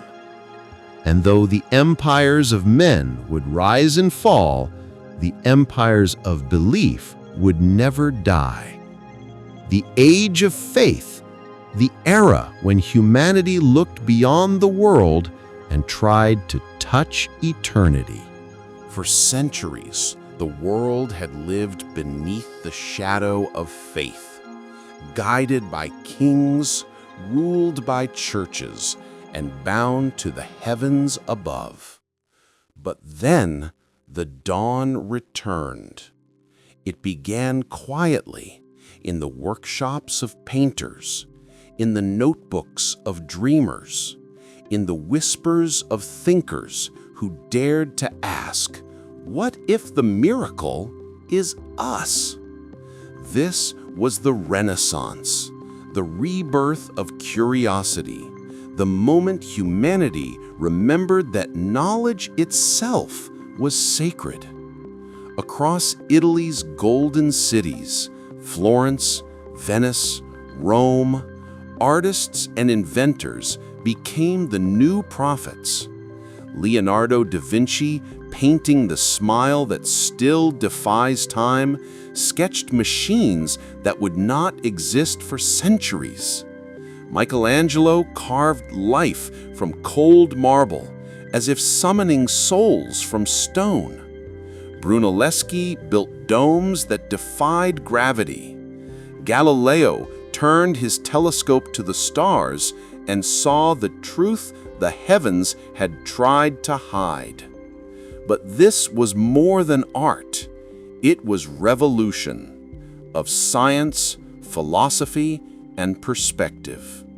The human being, once small, sinful, and afraid, was reborn as a creator. Ancient texts were rediscovered.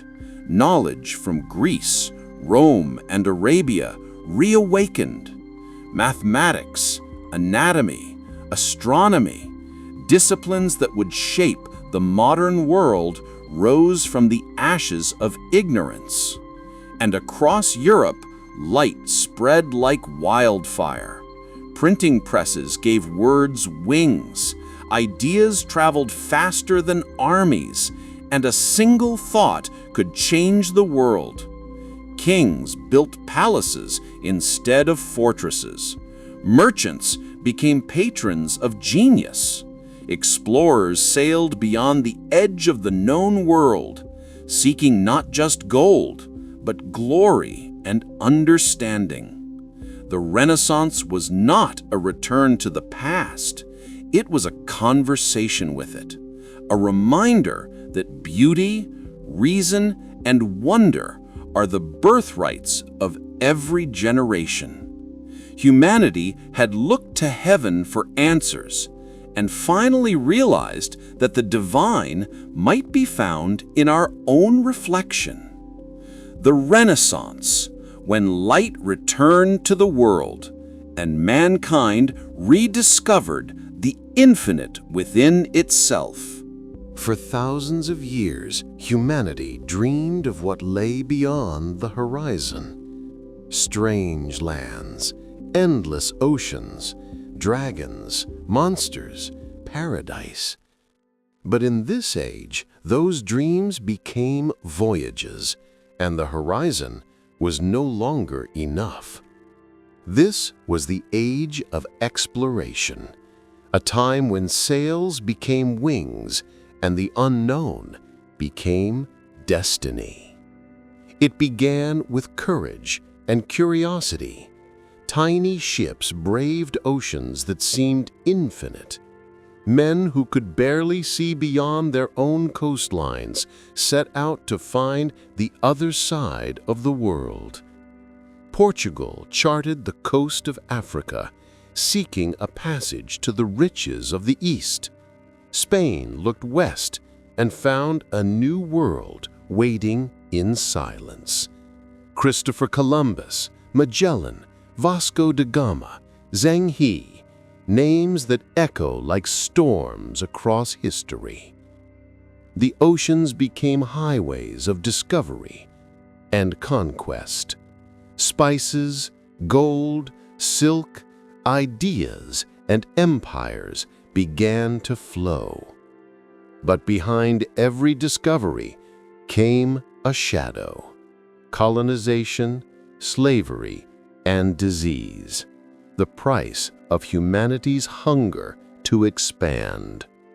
Still, the spirit of exploration burned. Every voyage redrew the map of existence. The Earth was no longer a mystery. It was a sphere of infinite stories. New worlds met old ones. Languages, faiths, and bloodlines intertwined.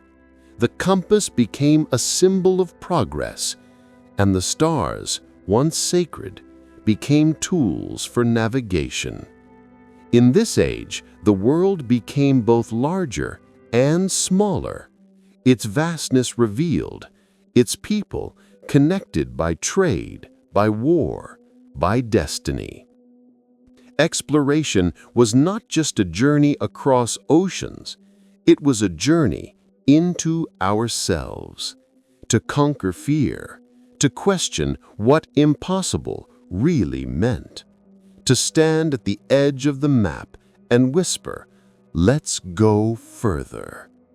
The age of exploration was our awakening, the moment humanity looked at the unknown and chose to chase it. It was brave, it was cruel, it was magnificent. And though the sails have fallen silent, the spirit of that age, the longing to know what lies beyond, still burns in every one of us. The world had been mapped. Empires had stretched their borders to the edge of the earth. But now, humanity turned its gaze inward, toward the greatest frontier of all, the mind. This was the Enlightenment, an age not of swords or sails, but of thought. Candles flickered in quiet rooms. Men and women wrote through the night, their words challenging kings, churches, and centuries of silence. They asked questions no one had dared to ask aloud. What is freedom? What is truth? Who decides what we believe? They believed the universe was not ruled by miracles, but by laws. That knowledge was not the privilege of the few, but the birthright of all. Newton revealed that the same force that dropped an apple also moved the planets. Locke and Rousseau argued that power belonged to the people, not to thrones. Voltaire attacked superstition with wit sharper than any blade. Kant, Diderot, Montesquieu, they built a world from reason, not fear. In coffeehouses and academies, ideas flowed like rivers, and they would flood every corner of civilization. The Enlightenment did not just change thought, it changed society. The American Revolution cried, "All men are created equal." The French Revolution roared, "Liberty, equality, fraternity." The old world trembled because humanity had learned how to think for itself. It was an age of invention, of discovery, of rebellion, a time when the mind became the weapon and knowledge the fire that could not be extinguished. But reason alone could not calm the human heart. For every thinker, there were dreamers and poets, reminding the world that logic and passion must walk hand in hand.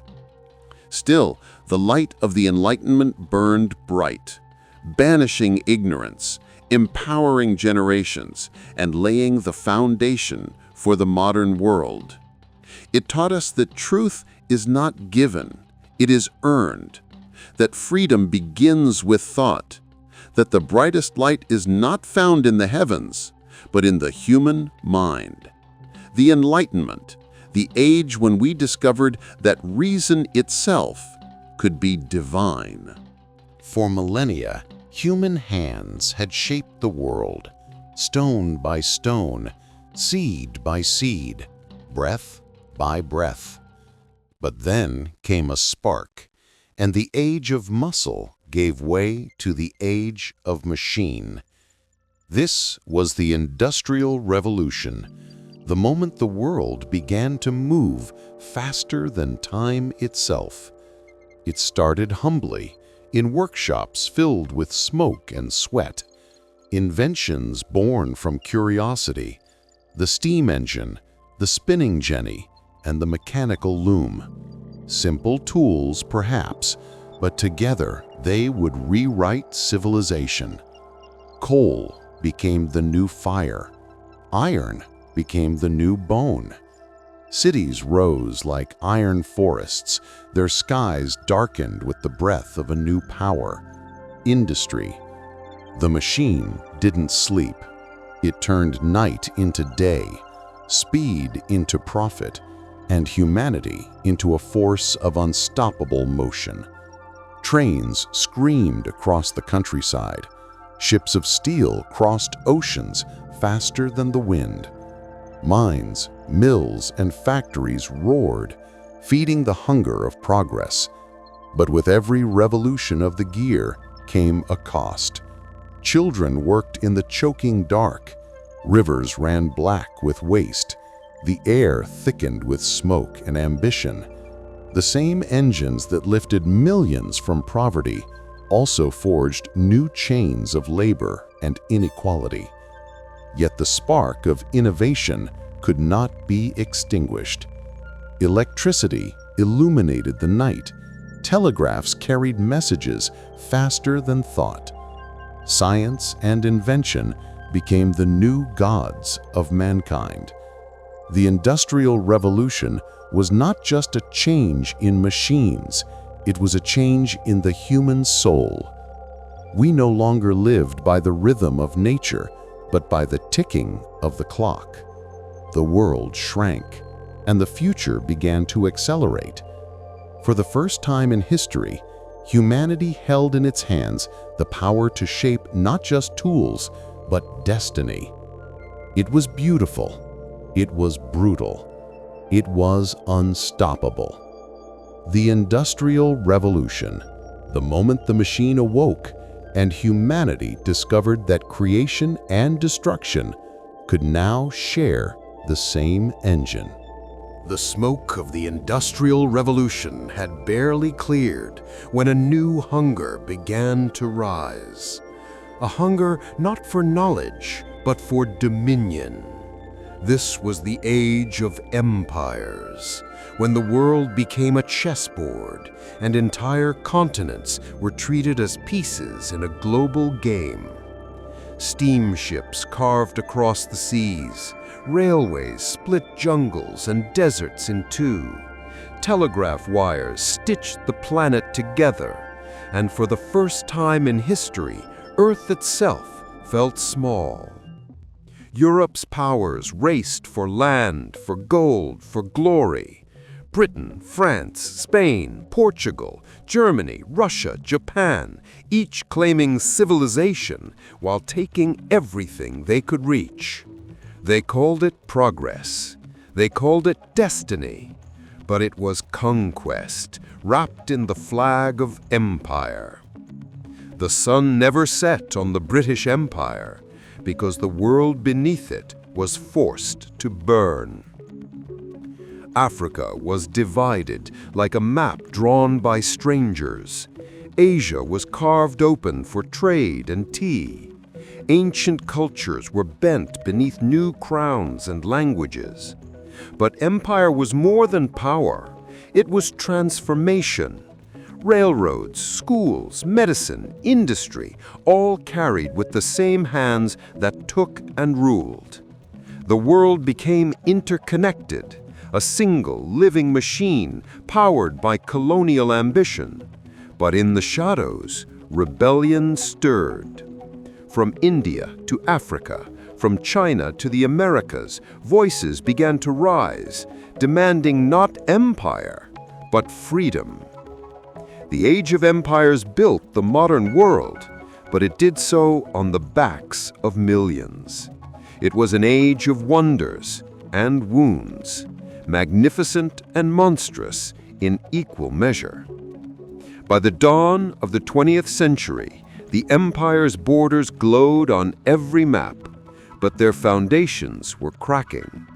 The world had grown too connected, too restless, too aware. The fire of progress had become a fuse, and soon the world would explode.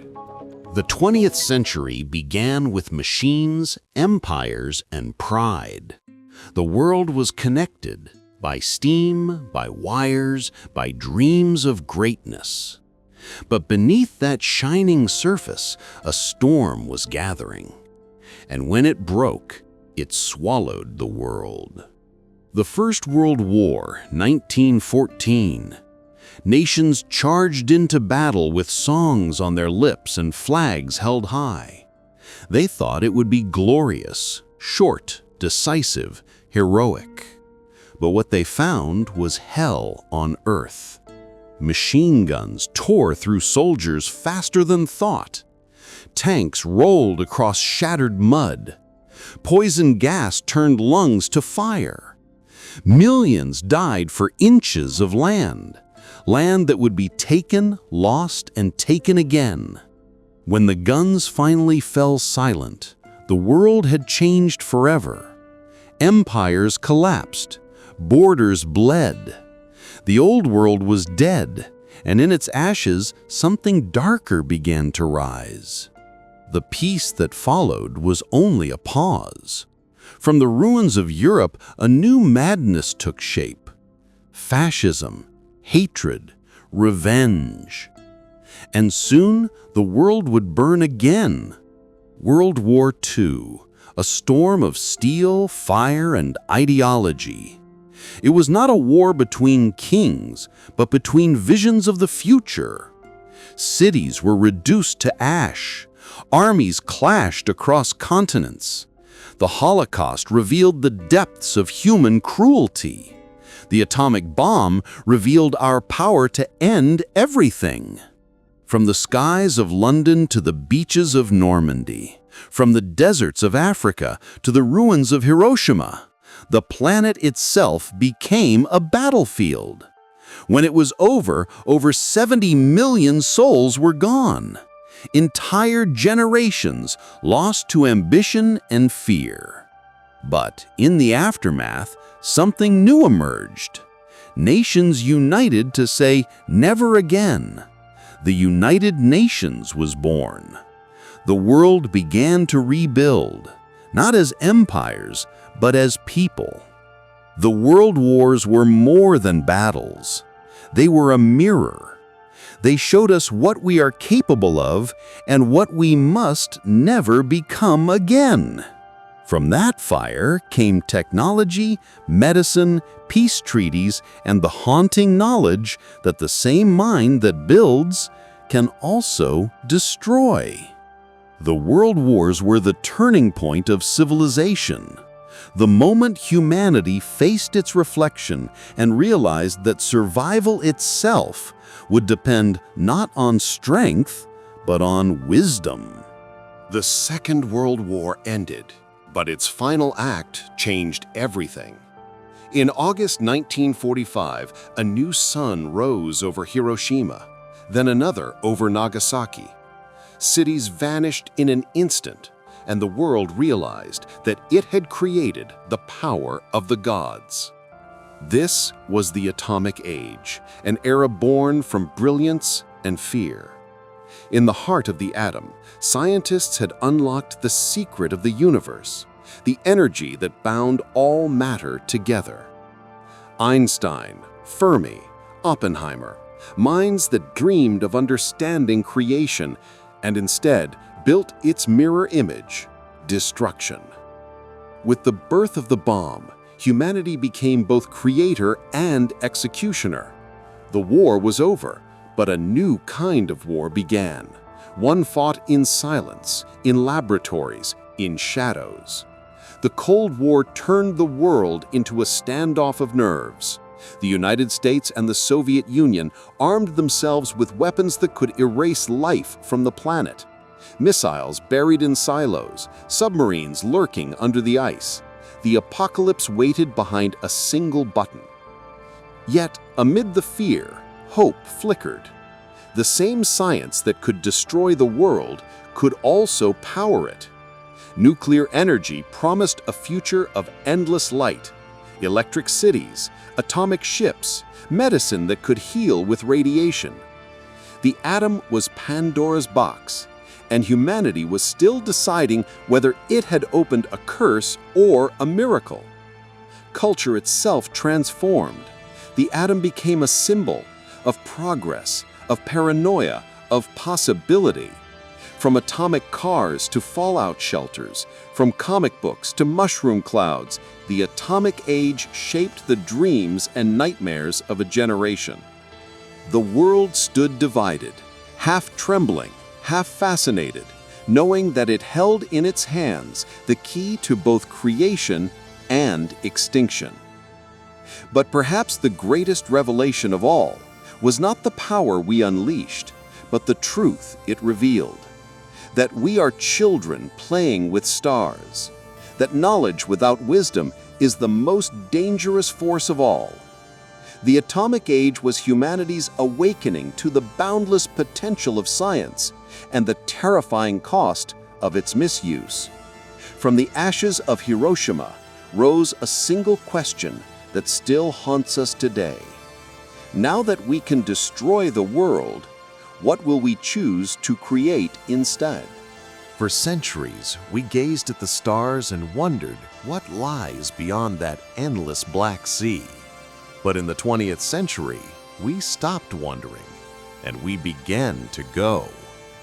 The space age began not with peace, but with rivalry. Two superpowers, the United States and the Soviet Union, raced not just for dominance, but for the heavens themselves. It started with a sound, a lonely beep, beep, beep from the sky. Sputnik, 1957. A metal sphere the size of a basketball, orbiting the Earth and shaking the world.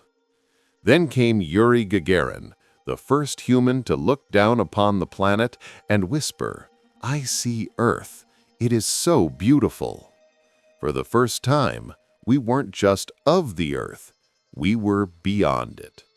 And then, the impossible. 1969. Neil Armstrong stepped onto the moon, a man standing on another world, his voice echoing through eternity. That's one small step for man, one giant leap for mankind. The space age was humanity's most audacious dream turned real. Rockets became our new ships, satellites became our eyes. We mapped the Earth, watched the weather, connected continents. Television, GPS, communication. The modern world rose from orbit. But beyond the science and spectacle was something deeper, a new perspective. From space, there were no borders, no nations, just a fragile blue sphere drifting in an endless dark. The pale blue dot, as Carl Sagan would later call it, the only home we've ever known. The space age united us through wonder, even as politics tried to divide us. It gave us curiosity instead of conquest, hope instead of fear. And though rockets now carry probes instead of astronauts, and space is filled with satellites instead of dreams, that spark still burns in every launch, in every stargazer, in every child who looks up and imagines what's next. The space age was not the end of exploration. It was the beginning of a far greater story, the story of humanity learning to leave home. It began with machines the size of rooms, humming, blinking, counting faster than any human could think. They were meant for war, for code, for calculation. But soon, they began to change everything. This was the information era, the moment humanity taught metal how to think. The computer became the new engine of civilization. Wires replaced smoke, data replaced muscle, and knowledge, once locked away in libraries, began to flow freely, like electricity across the planet. Then came the spark that lit the digital fire, the internet, a network of minds, a web that connected everyone and everything. In a single generation, letters became emails, markets became global, and the world itself became a single conversation.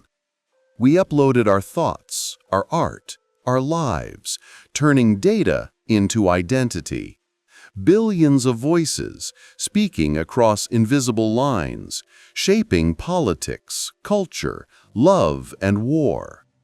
The information era didn't just change how we live, It changed what it means to be alive. Knowledge was no longer rare, it was infinite. And in that infinity, truth and chaos began to blur. Social media rose like a digital empire, connecting us, dividing us, feeding us more information than the human mind was ever meant to hold. Memories went to the cloud, money turned to code, reality itself began to live online. But behind the screens and servers, something extraordinary was happening. Humanity was building a new kind of brain, a global intelligence, made not of neurons, but of networks. Every search, every message, every byte, a thought in the mind of a species waking up. We had once feared machines might replace us, but instead, we merged with them. Our tools became extensions of our will, our memories, our maps, our voices. The information era is still unfolding, a revolution not of fire or steel, but of ideas. We built a universe inside a screen and gave it life. And now, as artificial intelligence begins to whisper, as data becomes the new blood of civilization, we stand at the edge of something even greater. The moment when information itself might learn to dream. For billions of years, the planet shaped life. Now, for the first time, life shapes the planet. This is the Anthropocene, the age of human dominance. The age when our cities shine brighter than stars, and our fingerprints stretch from mountaintops to ocean floors. Once, we were a species that adapted to nature. Now, nature adapts to us. We have moved more rock and soil than all the rivers on Earth. We have changed the chemistry of the air, the color of the oceans, the rhythm of the climate itself. Forests fall, ice melts, seas rise, animals vanish into memory. The line between natural and artificial dissolves, because everything now bears the mark of humanity. Our cities breathe like living organisms. Our satellites orbit like mechanical moons. Our technology extends across continents, and our waste sinks into the deepest trenches of the sea. We have become a geological force, as powerful as volcanoes, as unpredictable as evolution. But the Anthropocene is not just a warning, it is also a mirror. It shows us what we've built and what we've broken. It's the story of a species that reached for godhood and discovered how fragile godhood truly is. For every oil spill, there is a wind turbine. For every forest lost, a child plants a new one. For every extinction, a voice cries out, "We can still change." The Anthropocene is not a prophecy, it's a choice. Will we be remembered as the generation that turned paradise into dust, or the one that learned to live in balance with the planet that gave us everything? The Earth does not belong to us. We belong to it. But for this brief moment in cosmic time, the fate of the planet lies in our hands. The Anthropocene is the age of power, of consequence, of awakening. It is the story of us, the species that learned to shape worlds. Now we must learn how to save one. For centuries, humanity built its empire on fire. Coal, oil, gas, the fuels of progress, the breath of the modern world. We lit up the night. We conquered distance. We built civilizations of steel and glass. But every flame leaves smoke, and now the sky remembers. This is the climate reckoning, the moment when the planet calls our debt. The warning signs came softly at first: melting glaciers, bleaching reefs, shifting winds. We thought nature would adapt. We thought it was infinite. But the storms grew louder, the summers longer, the oceans warmer, hungrier, higher. Entire species disappeared before we even gave them names. The earth, once our cradle, became our mirror, reflecting our greed, our blindness, our speed. Wildfires devour continents. Cities drown beneath their own rain. Forests turn to deserts, and ancient ice cracks like glass. It is not the end of the world, but the end of how we've known it. And yet, amid the chaos, there is still hope, because the same hands that built the problem can build the solution. Wind and sun rise as the new fire. Cities turn green, machines grow cleaner, and children march for a future that still burns bright. The climate reckoning is not punishment. It's a message that we were never separate from nature. We are nature, and when we harm it, we harm ourselves. The planet does not need saving. We do. The air we breathe, the food we grow, the oceans that cradle life, they are not resources, they are relationships. This is the moment to remember who we are, not conquerors, but caretakers, not owners, but guests.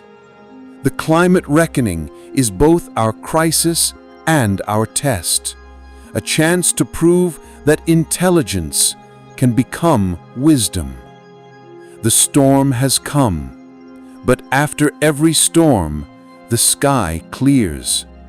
And what we choose to build next will decide not just our future, but whether there is one at all. It began quietly.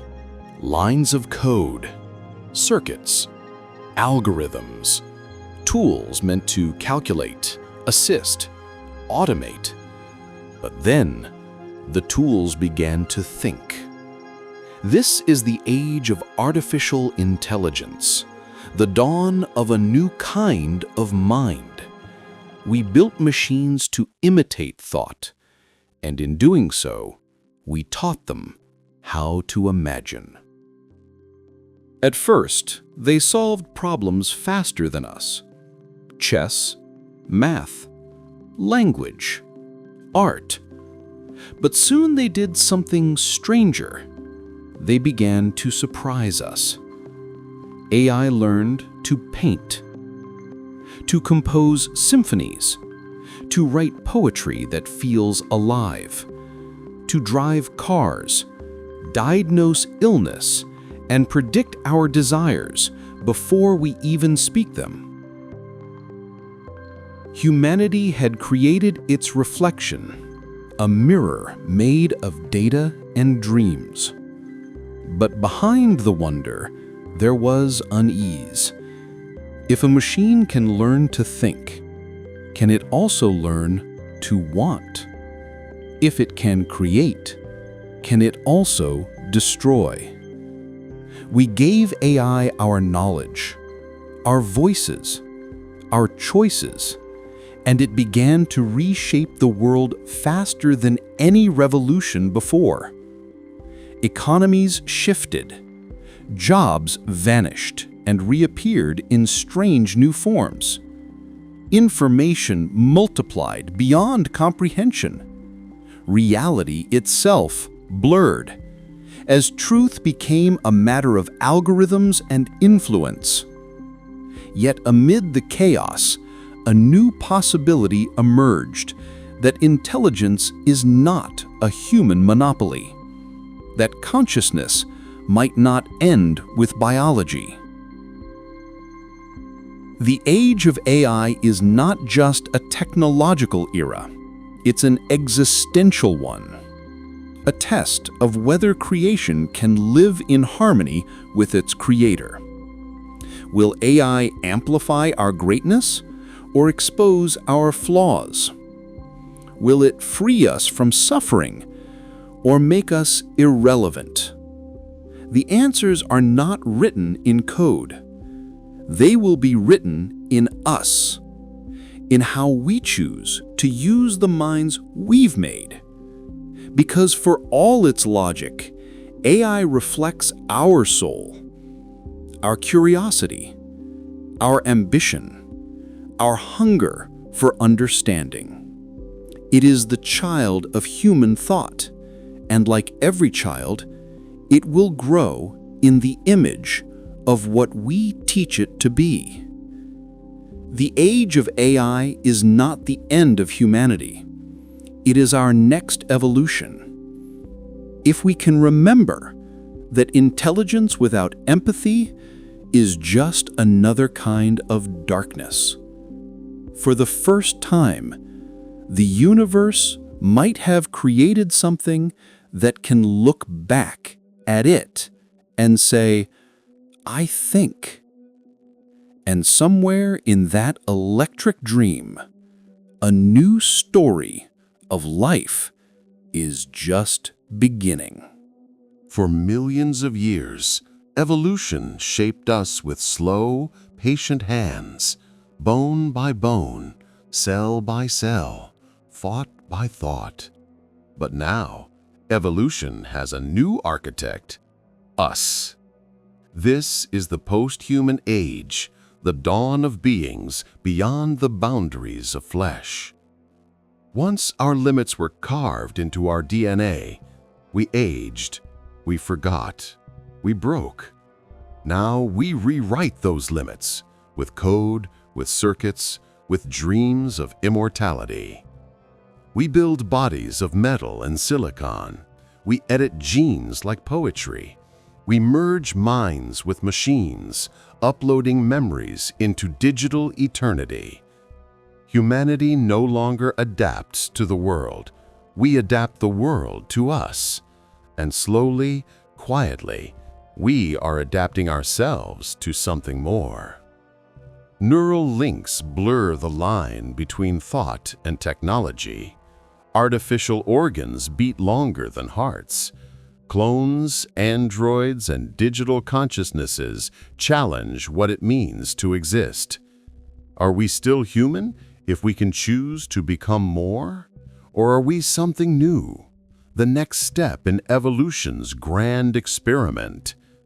The post-human age is a time of awakening and uncertainty, a time when humanity becomes the sculptor of its own destiny and perhaps its own replacement. Some chase transcendence, a future where consciousness floats free of form. Others fear extinction, that in perfecting ourselves, we might erase what made us alive. But maybe the truth lies between. Maybe the goal was never to abandon humanity, but to expand it, to carry the best of what we are, our creativity, our compassion, our curiosity, into forms that will outlast the body, outlive the sun. The post-human age is not the end of the human story. It is the moment the story becomes cosmic. We are no longer bound by what we were. We are what we choose to become. And as our consciousness spreads through machines, genes, and stars, one question echoes through the digital void. If we transcend humanity, can we still remember what it meant to be human? For 4 billion years, the oceans were the cradle of life. They gave birth to the first cells, the first creatures, the first whispers of everything that would become us.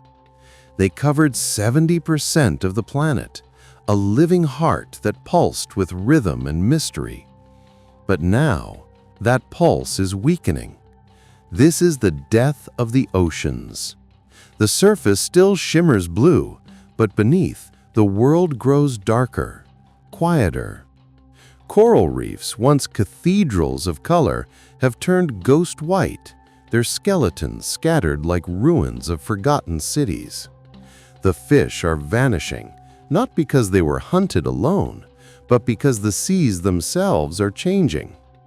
The water's warm, the currents slow, the balance breaks.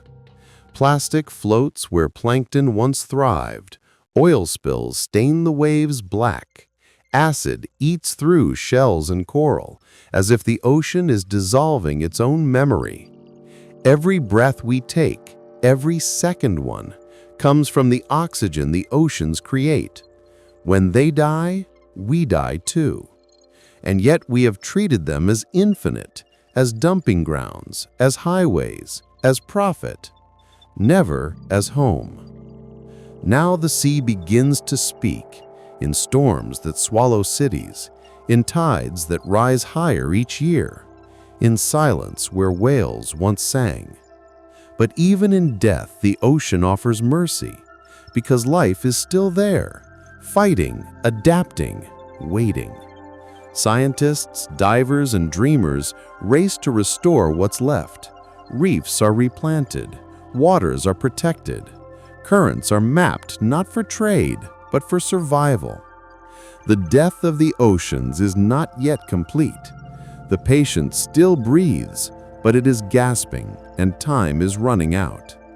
If we can learn to listen, to see the sea not as a resource, but as a relative, then maybe, just maybe, the blue will live again. Because the ocean is not dying alone. It is taking our reflection with it. And if the sea falls silent forever, the planet will remember that once there was a species who called itself intelligent and forgot to protect the very water that gave it life. For billions of years, the continents have danced, drifting apart, colliding, shaping mountains and oceans, writing the story of life in stone. But the Earth is patient, and all journeys return. This is the age of the supercontinent, when the land itself begins to converge. Imagine a world where all oceans shrink into seas, where deserts and forests merge across immense plains, where mountains rise taller than ever, where rivers run longer and straighter than they have for eons. The Earth breathes differently here. Its climate shifts in ways unseen for millions of years. Storms circle the planet with unstoppable rhythm. Volcanoes awaken as the crust buckles. Life must adapt or vanish. Creatures of the past, present, and future will find new niches, new challenges, and new ways to survive on a planet that has become one. The seas will be fewer, but deeper. The winds will be stronger, carving the landscape into epic new forms. And humanity, if it endures, will witness the reunion of the continents as a reminder that nothing is permanent. The supercontinent is the Earth's ultimate statement that even when civilizations rise and fall, when species vanish and empires crumble, the planet continues its slow, unstoppable dance. It is a time of endings and beginnings. The world may look familiar, but it is utterly new. For in the supercontinent, all paths converge, all waters meet, and all life must decide, adapt, or disappear. The Earth has returned to unity, and in doing so, it teaches the ultimate lesson. Time is infinite, but existence is fragile. The supercontinent, a world reshaped, a planet united, and a reminder that even the slowest forces hold the power to remake everything. Billions of years from now, the sun will grow tired of its steady light. It will swell into a red giant, a colossal star, burning hotter, brighter, hungrier. The Earth will feel its breath first. Oceans will boil, rivers will vanish, forests will ignite under a sky that has turned gold. The atmosphere will thicken, the winds will roar like tempests unleashed by a god. The surface of the planet will become a crucible, a furnace of fire and dust. Life, if it survives this long, will face its final test. Only the hardiest, most adaptable beings can endure the heat, the storms, the changing skies. Cities of metal, if they endure, will warp and melt. Mountains will crumble under the swelling of the planet's crust. Oceans will retreat into the deep, then vanish completely, leaving scorched plains where life once thrived. And yet, even as the world burns, the story of the Earth is not over. Somewhere, in caves, underground oceans, or perhaps beyond the planet itself, life may persist, small, hidden, resilient, waiting for a future we cannot yet imagine. The red giant Earth is not just destruction, it is transformation, a final act in the story of a planet that has endured billions of years of fire, ice, oceans, collisions, and evolution.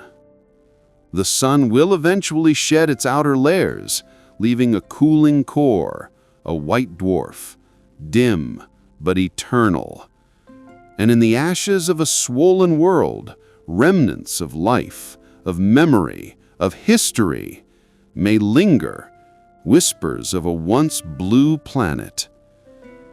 The red giant Earth teaches a humbling truth.